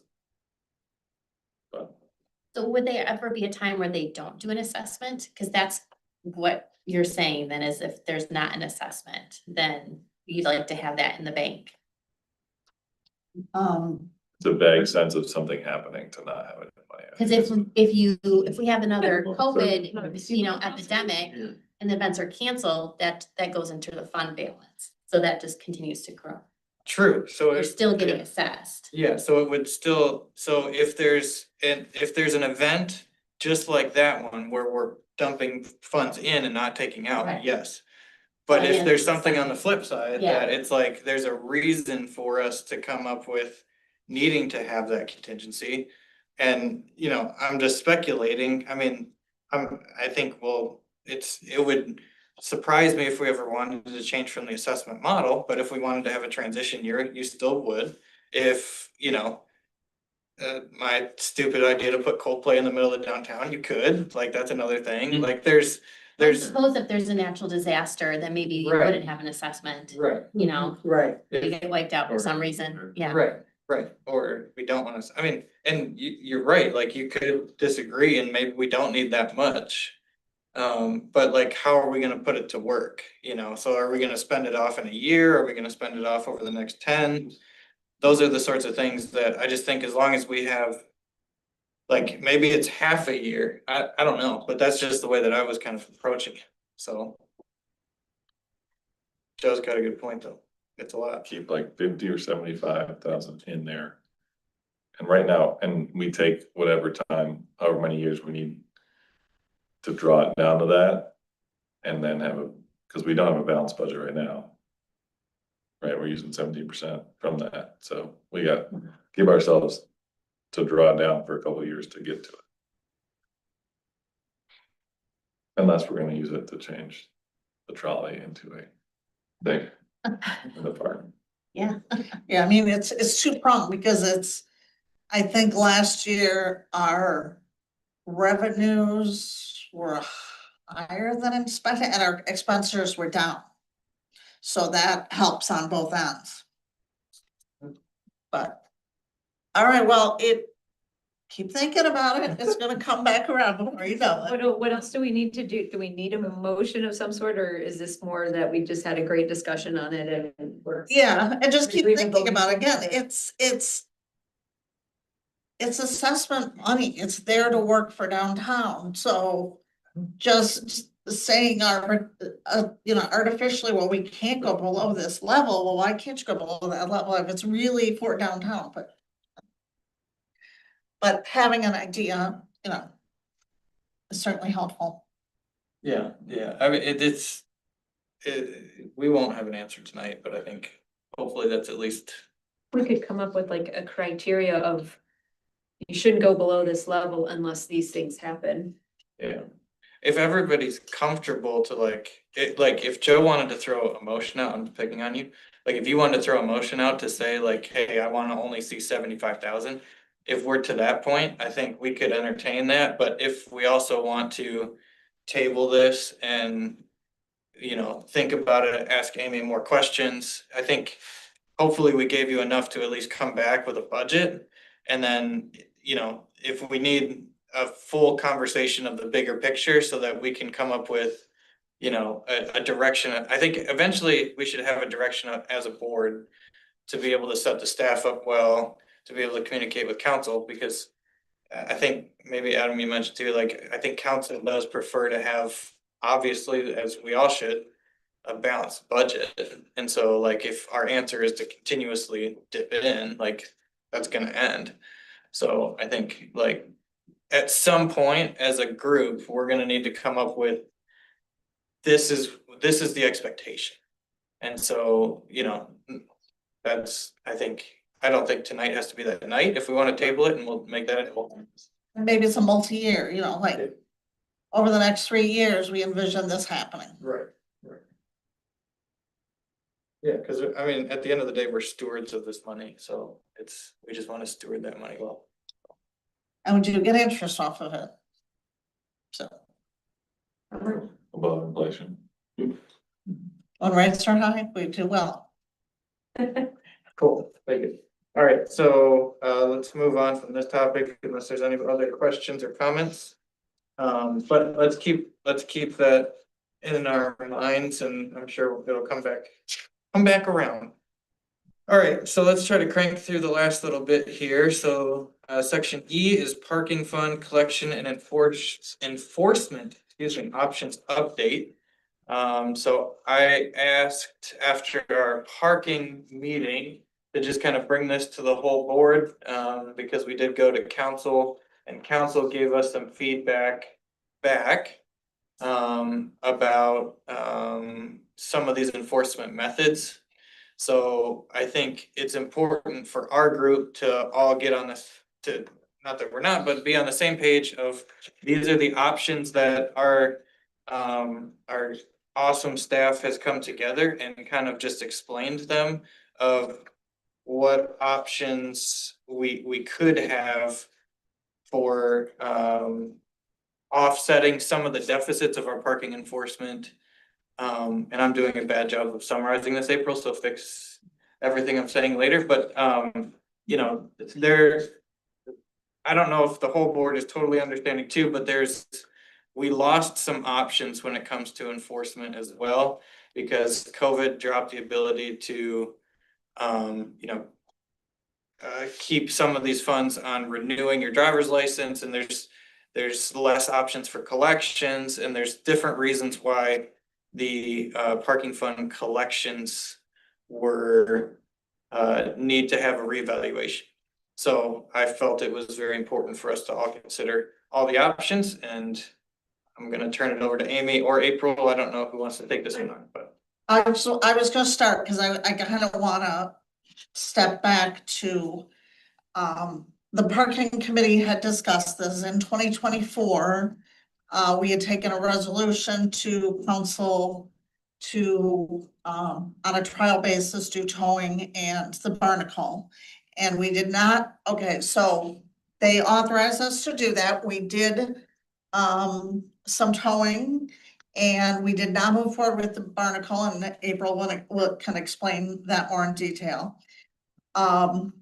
We kept going forward. We also took legal action, both in small claims court, in mediation, and in, district court, civil court. And,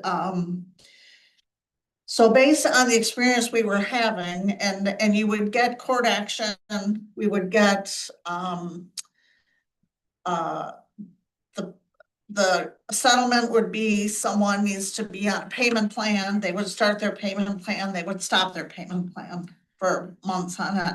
So bringing it back to the parking committee and discussing Also, at the same time, we had been talking to Traverse City and they couldn't believe that we had the outstanding debts we do because they use the boot and they tow.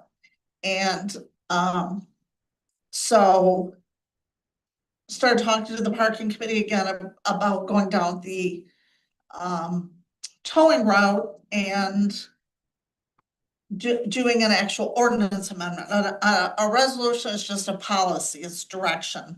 An ordinance is actually code, so that was the direction of the parking committee.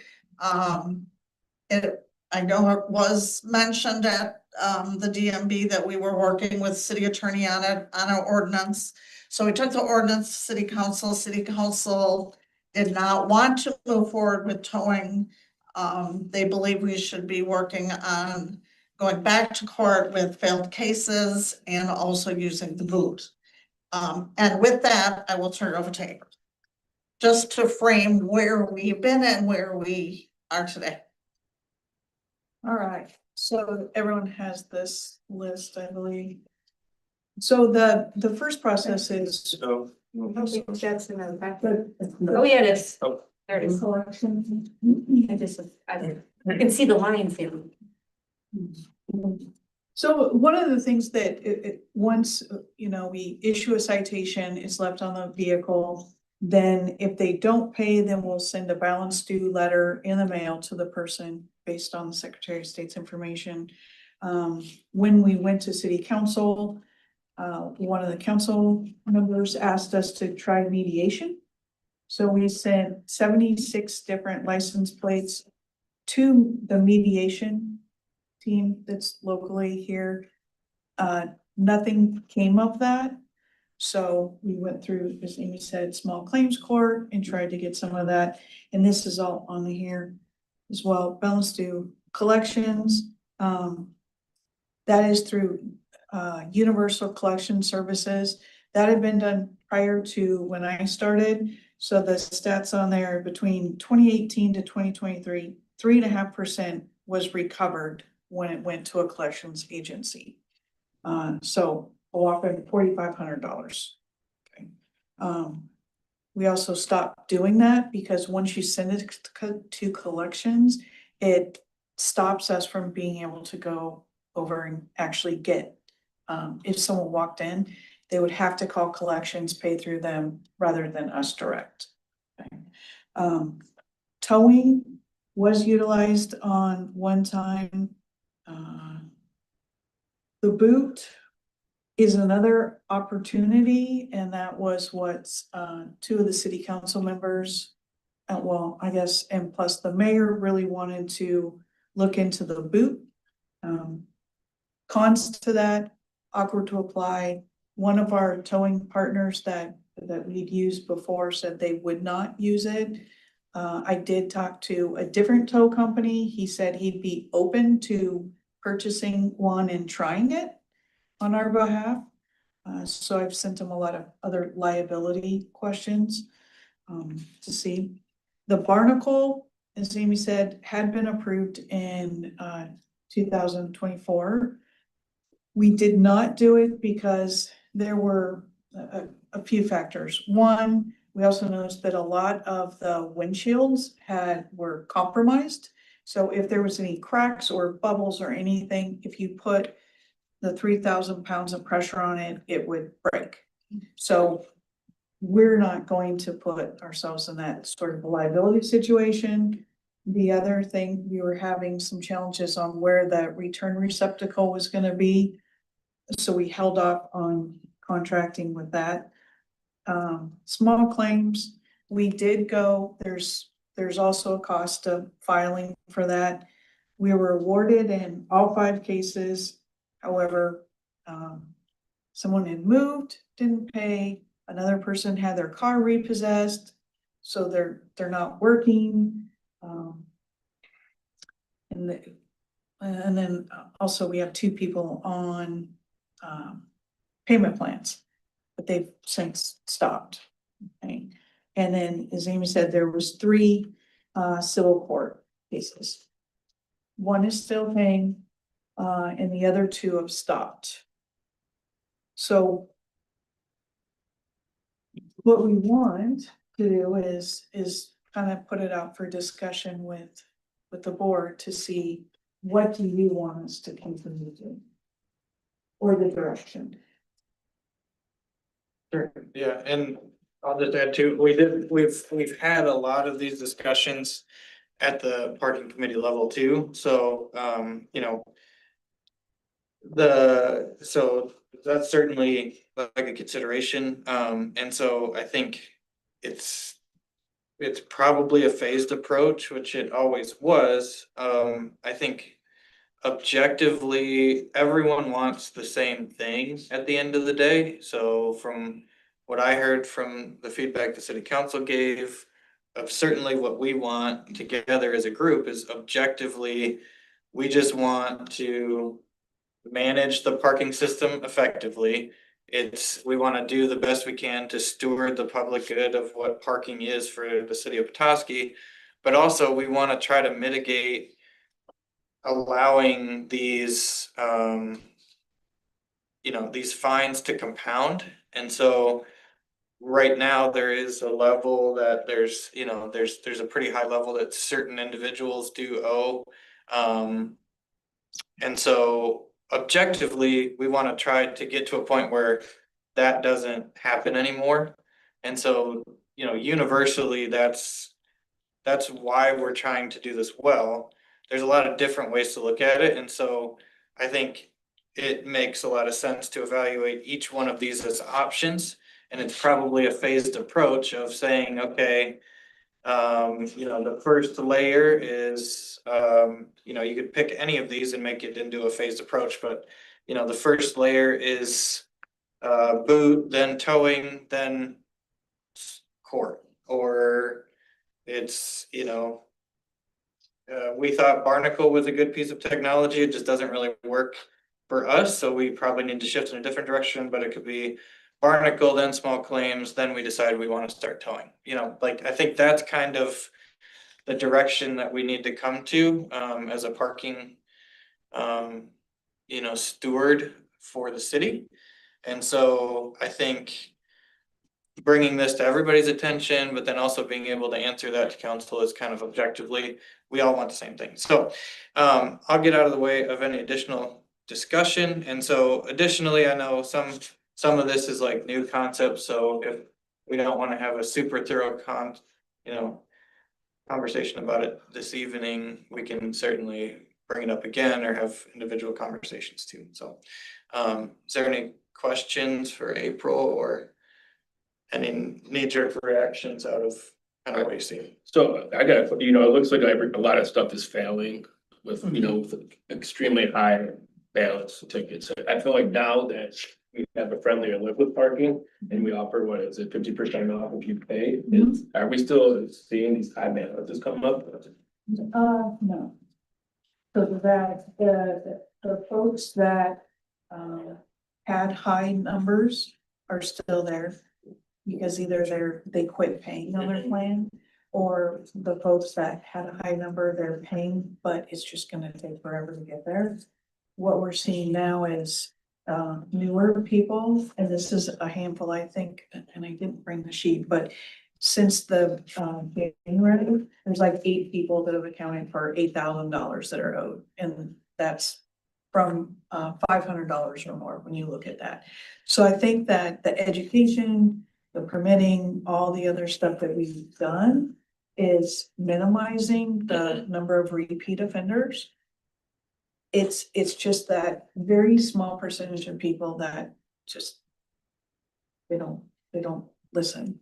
Yeah. Change behavior. And that's where I think, there is someone who's just gonna be a rebel and say, no, no, no. And then, I was always against like the Barnacle or boot or towing, but seeing it, it's like, there has to be a level where something has to happen. Right. And, just, being open discussion, you tow someone's car and you just don't see a boot on someone's car. It might be more expensive for that person, but at least we're not booting cars in Petoskey. And then, if their car gets towed, they could come back to you and work out something. They had pressure and, we don't want to do it, but you're not following the rules. And, I just don't want to we heard the discussions when the Barnacle came out and the boot, people weren't happy. And, you know, I think we have this friendly face going forward. If we're gonna start doing boots again, I don't know how it's gonna be perceived when it's things are like doing better, we're tracking it up towards direction. That's a very good comment. So the people that have all these high balances they're not still increasing, are those balances still increasing if they're still, like, they're not still Yes. parking, they're still parking and doing They're- the same thing? There's some, yes. There's a couple. The one that's on there that's. Yeah. So, and Adam, thanks for that comment. And to your point, yeah, we did restructure not only, April, you're gonna have to help me because we did restructure quite a few things in kind of a reaction to that. And most of it was the late fees that was kind of compounding the situation a bit. And so, and I believe that was at the encouragement of council and kind of a lot of that feedback was to try to do exactly what you're saying, is bring that friendly face forward. And so the flip side of it is if you don't have the effective guardrails, I guess, if you will, or negative repercussions, that's how we kind of got into that position. And so because of some of those repercussions going away, that's why it's like, well, whatever, like I'll just throw my parking ticket away or whatever, you know, like, so that's why they keep like building up. And so I think we listened and adjusted some of the policies to decrease the compounding effect and to, in reality, the pay 50% the next day actually can benefit a lot of people that park downtown as opposed to just the one freebie, because there's a lot of discussion that we had on the parking level to bring back the, like, people were kind of disappointed that we took that away. But in reality, I get a few tickets a year, so I can, now I'm on a permit because April got me on the permit, so good. Everybody get on the permit, it's good for you, but like, if you get a couple over the course of a year, that's better than $10. So, so like, that's, I think objectively what I meant by like, everyone's after the same thing. So like, how we want to encourage, no one likes the negative repercussions, but we have to have those so that there's not an abuse of the system. Well, and so council's direction was go back, do legal action. So if, for the people that were on payment plans that stopped paying, we go back to court, now we're saying we want you to garnish wages. So that's a whole thing unto itself. I thought we couldn't garnish, so. I thought we can garnish, we can't garnish, It would be up to the judge. but it's on the and table. Attorney. I thought that was, someone said that wasn't feasible. Or am I misremembering? The thing that we can't do anymore is the Secretary of State. Oh. So we can't say you can't get your ticket because, or you can't get your license renewed because you have parking tickets. But I think the judge, particularly when they have a judgment, Okay. they're not following through on what the court told them to do. I think the judge can say, now we're gonna garnish wages. And the alternate side of that is if someone's not working, we can't garnish anything. If we apply garnishment and then they quit their job and they go somewhere else, we have to go back to the court and refile. So that would be, right, the administrative aspects is someone following up, trying to find where people are working or where they've moved to. If they move out of state, that would be very, very difficult to recoup. But. That's kind of like, you know, I think if you get to like a level, like say you get $250 in tickets, there's a notice in there to call the parking office, or if their car is in town again, it will be towed. Now they got it and now they have to call, work out a payment plan, work out something, there's your warning, and then if it's out, then tow or boot, if people like the boot. Were these employees or like residents? Both. Both. Cause it's, I'm looking at two, I think I know a few people, but yeah. Well, And the other thing is, I understand the negative implications, but it's pretty easy to not get your car towed. like, it's hard to get your car towed. You have to just disregard many tickets in a row to ever get there. So if anyone is like, I can't believe they're towing cars, well, like, I can't believe you didn't pay 30 tickets. Like, it's not that hard of a concept to explain to someone and the general public. So to me, if we can garnish, I think for the bigger things that they're, you know, someone's on a payment plan, there's no repercussions, they're gonna not pay. What are they gonna do? They're gonna not pay. Like, I mean, that's just pretty simple human nature.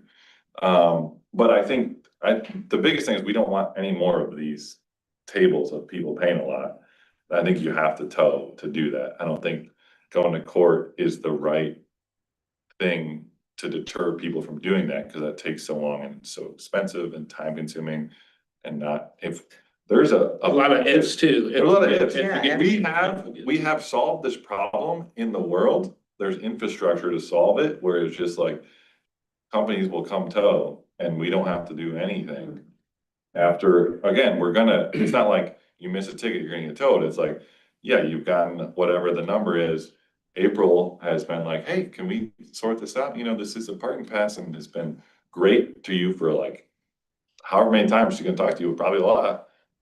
And then if you don't do it, it's like, all right, cool, you're not gonna do it, you're tough. And then we stop getting people adding on that. I'm not disagreeing with you at all, but council has stated that they don't like towing. Right. Did they say why? They just feel like we have not, followed through on the legal side of it. And they believe booting is the answer, which is, I don't know if anybody read through all of this, but this discussion's been going on for over 10 years. In 2015, council said, you will not boot, we're not doing the booting thing. So we have gone full circle, which happens. So that legal and towing, or legal and booting, were the preferred options of council. Well, what happens if we disagree? I mean, like, we have a parking committee. We talk about this a lot. We talk to everyone involved with it. We've come up with this. And then council looked at it for however long they looked at it and just said, we don't think this is. So if we say, well, we think this is it, then what's the situation there? How's that go? Oh, shit. How does it, like, I'm honestly asking, because if they come back and say this and we just have to do it, then we shouldn't even have a discussion. Why are we wasting our time? But if they're, you know what I mean, not that we're wasting our time, but if whatever they say is what we're gonna have to do, then this is wasted, right? Right. Yeah, think I mean, if you I- had a clear recommendation from the parking committee from this board. Had a policy that was pretty refined on when towing is going to occur in that process. I think they'll switch their thought on towing personally. Okay. And I can't speak for them, but I think they'll get there as long as they have recommendations, as long as they have a clear policy process on when towing will be engaged. I think they'll come around to this. So April, when we've talked into our committees, you've given us scenario person A. Mhm. And okay, we went to court with this, yes, they got a payment, but they, disregarded that. Cause some of these, you've got, yes, we've tried it, some of these pros and cons, some of them are just not doable with, like the barnacle, where the receptor is. Those are kind of behind the scenes scenarios that I think need to be brought forth to have maybe the city council understand. So like person A, this was the scenario, this is how many times we contacted them. It's showing also how much time is put in to chasing this money. Right. There's a lot of time behind the scenes that you do. And I think if you get a couple scenarios out there that are real and say, this is, yeah, we did do the legal counsel and then this happened and then this happened. And, So now we might just wanna show them that we're just gonna tow their car if they're down there. Right. I don't know, Yeah. No, I think that was shared at the meeting about some of the history of how we tried to collect. I think they're aware of that. okay, I just tried to make the case, we need every tool in our toolbox. And towing is a tool. Mhm. To me, it's less. To me, if I'm walking by somebody that has a boot on, the perception is negative. Whereas if we have somebody that hasn't paid their fines, their fees, we can get that car out. And we wouldn't do this obviously in July or on a busy holiday weekend or whatever. We would be strategic, get in the morning, get it in and out, so that vehicle's out. We're not walking by a vehicle that's got a boot on it all day long. So we tried to make that case. well, and somebody could be towed for, you don't know if the car doesn't Right, run. if they, You know, exactly. it doesn't say you're being towed for Right, a parking ticket, Yeah. it's not saying anything.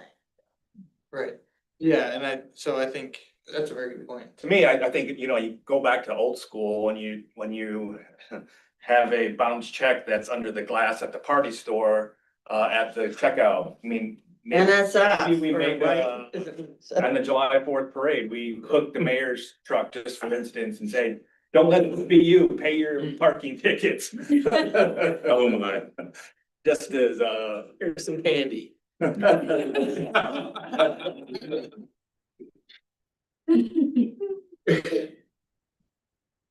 Yeah, and the other thing is utilizing, right, attorneys is expensive. Mhm. And so what we get back of the funds out of that versus the attorney fees is not. And there's only fair. so much percentage of someone's income that you can garnish. If they're not paying their parking tickets, guess what else they're likely not paying? And so they're probably already being garnished for something else, so we have to get in line. You know, small Yeah. claims, get in line.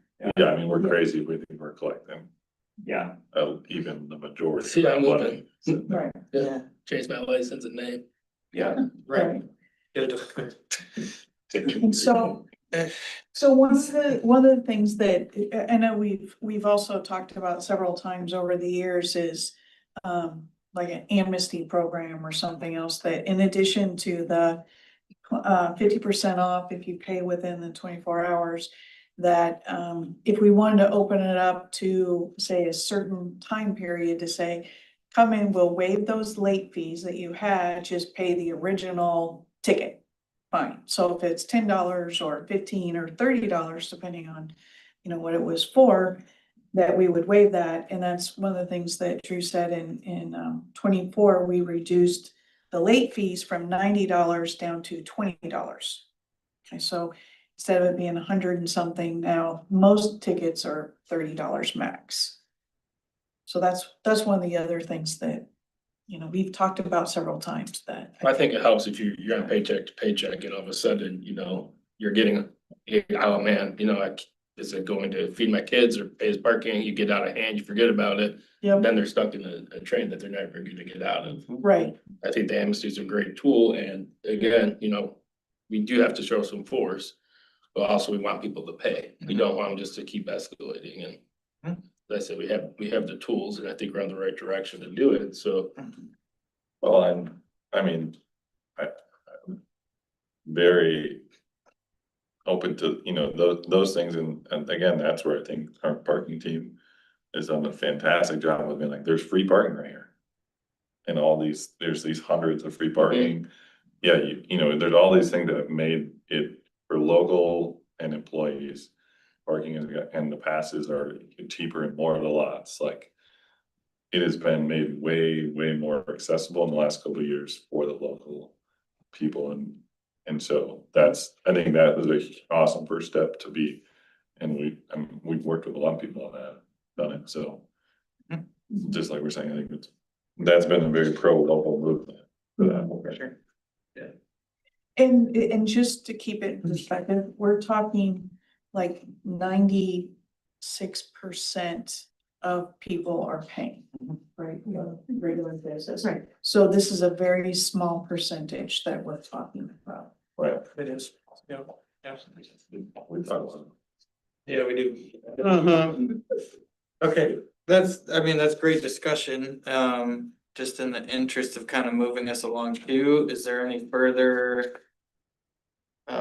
Questions anybody has, any comments? I think what I'm hearing is we kind of gave some comments and some context to a lot of these things that maybe we as a board would like to see kind of as a triage, so we can get to that point that Shane's making of putting together that thoughtful approach of, this is level 1, this is level 2, this is level 3, and then being able to share that back to council, and ultimately that's what they're elected to decide, so.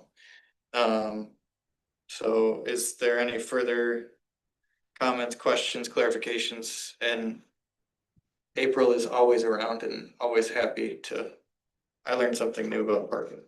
I talked with April, so. 33. Anything else? No? Okay, cool. Let's just keep it rolling then. Thanks for this discussion, everybody. I really wanted to bring that forward to everybody so we can go through it and make sure that we're doing the best we can. All right, so last couple things. Appointment to the Marketing and Promotions Committee. Okay, so just, I'll keep it, is that me? No, not yet. Oh, okay. It's just a marketing and promotions committee appointment. Gotcha. Yes. So it looks like in the packet, we have. Let's see, Adam, you're up, right? I move that Adam Yes, Kaznowski is appointed to the Marketing and Promotions Committee. thank you, thank you. All in favor? All in favor, say aye. Aye. Becky, With support? all opposed, same sign, sorry, thank you, Becky. Here. Here's my cookie. No, I don't want to. Yes, no, thank you, seriously. All right, Adam, congrats, thank you, sir, thank you for serving, really appreciate you. Next is G, reports by Downtown Management Board committees and staff.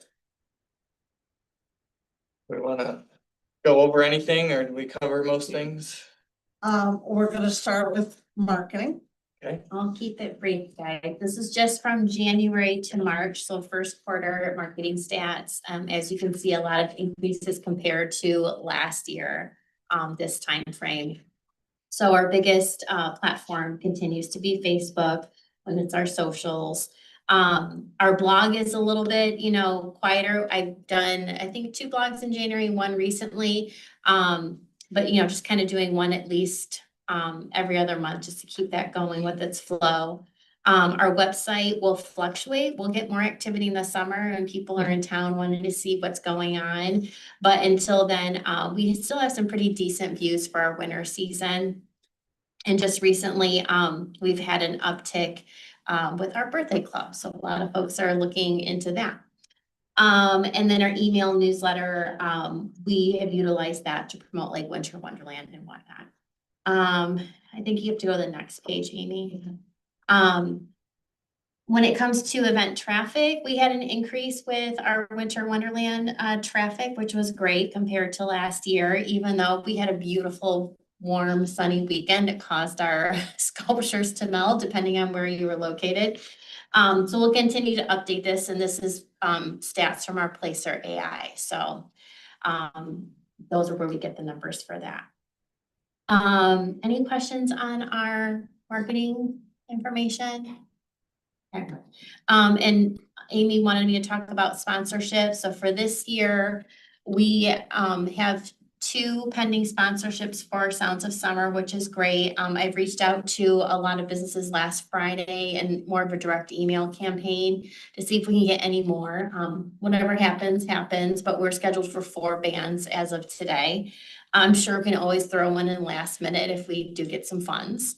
But if not, I think 4 is great. Last year, anyhow, August 15th was our last week, and it's a little bit quiet around that time anyways. You start to see, the little dwindle in traffic. So your biggest weekends are going to be in July anyhow. So For Movies in the Park at Dark, we have 4 out of, I believe 7 we were looking for sponsors. I did reach out to Swank, who we get our movies through, to see if there's any promos, because I might slide in, with dollars to get 5 movies, depending on what promos they have, but if not, definitely we're tracking for 3 or 4 movies, so that's pretty good.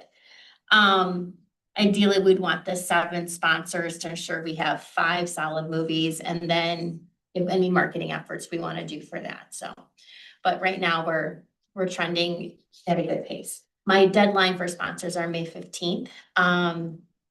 Earlier for Sounds of Summer, because I just didn't realize this, Bliss Fest is gonna want to have those sponsors' logos to help market them as well, so. So that's that for sponsors for this summer season. And when it comes to events for the summer, we are already working on creating posters for like sidewalk sales and those events, and then billboards. We're already getting our billboards set up. We will have digital space for July, which is nice. The rest of our boards will be static. And that's what you're gonna see in the budget is the image campaign, and our billboards come from that campaign as well. One thing I am trying new is doing a 30-second commercial for May, June, July, August. Yes, and so I've sent out information to businesses to jump in on that if they wanted a piece of the pie for each month. I can have 3 businesses per month.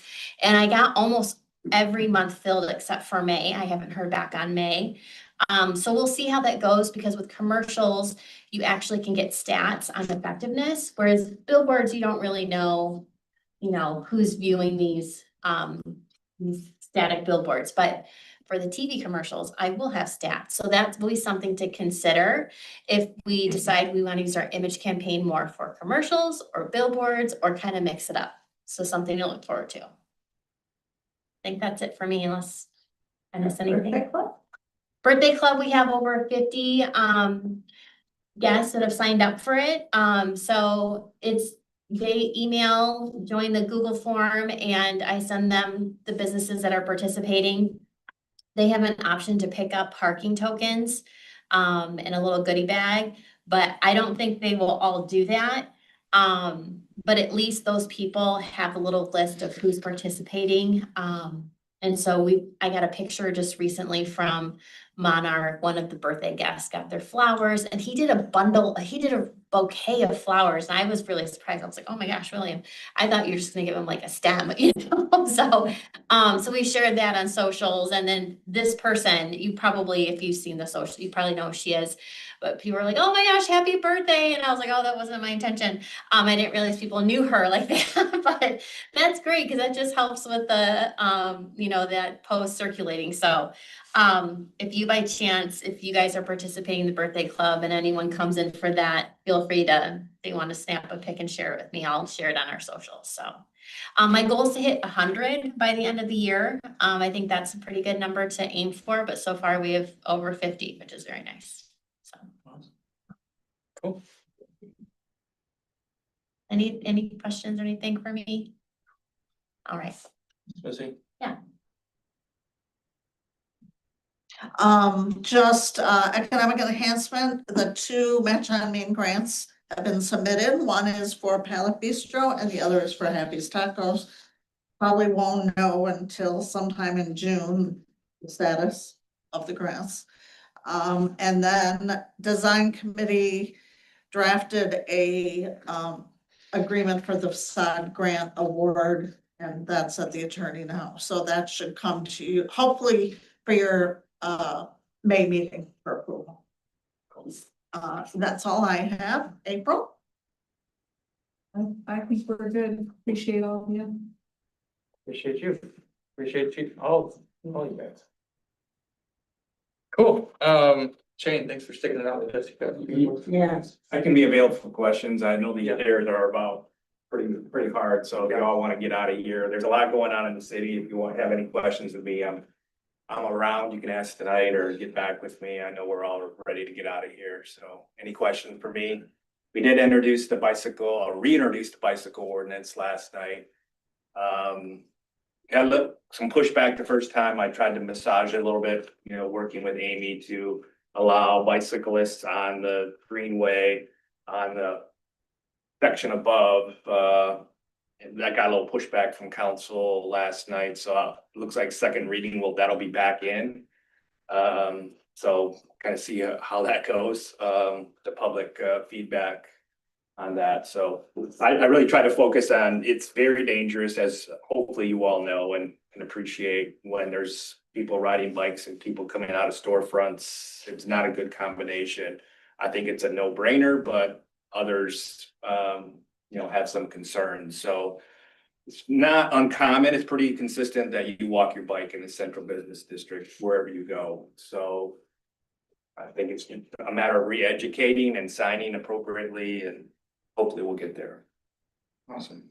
Spring project's going well. I've heard the feedback. I understand the frustrations. Hopefully we'll be in and out of here in the next month or so, and hopefully you all will appreciate the level of investment that's been made. So I understand the frustrations, and we're hearing that, but we're trying to get in and out as quickly as possible. And then parks are doing what parks does this time of year, getting ready, cleaning up, you know, blowing debris, trying to we're gonna be mowing grass here probably in a couple of weeks, as crazy as that sounds after the winter we've had, so. Yeah. Yeah, busy. Appreciate it. Thanks, Shane. Yeah. I'm actually looking forward to mowing my lawn. I got a lot of water, so I doesn't know cigarette. Nice. Cool, thanks, Shane. Yeah. All right. I have a quick question. Yes. Because I just read this and that we spent last winter, not this winter, last winter, we spent 87 cans snow removal and sidewalk clearing, and this year we spent over double that. That's amazing. But it's a good number to remember, because that money comes from. Parking. One thing I did forget is Park Gardens being renovated right now, and Dunkel actually looks like they're ahead. They didn't think they'd be done originally until Memorial Day, but they're looking really good. Cool. Yeah, gonna be fantastic. Great update. But that wasn't the kiss of death there, April. I know. Well, weather's gonna be fantastic. Yeah. Say that. All right, well, thanks everybody for your patience tonight. And I know it was a big packet, but I think we got a lot of good stuff accomplished, so thank you very much. What does the mayor say? Now that there's no additional business to come before this board, I call us adjourned. So Call this meeting adjourned. Call this meeting adjourned. Thank you.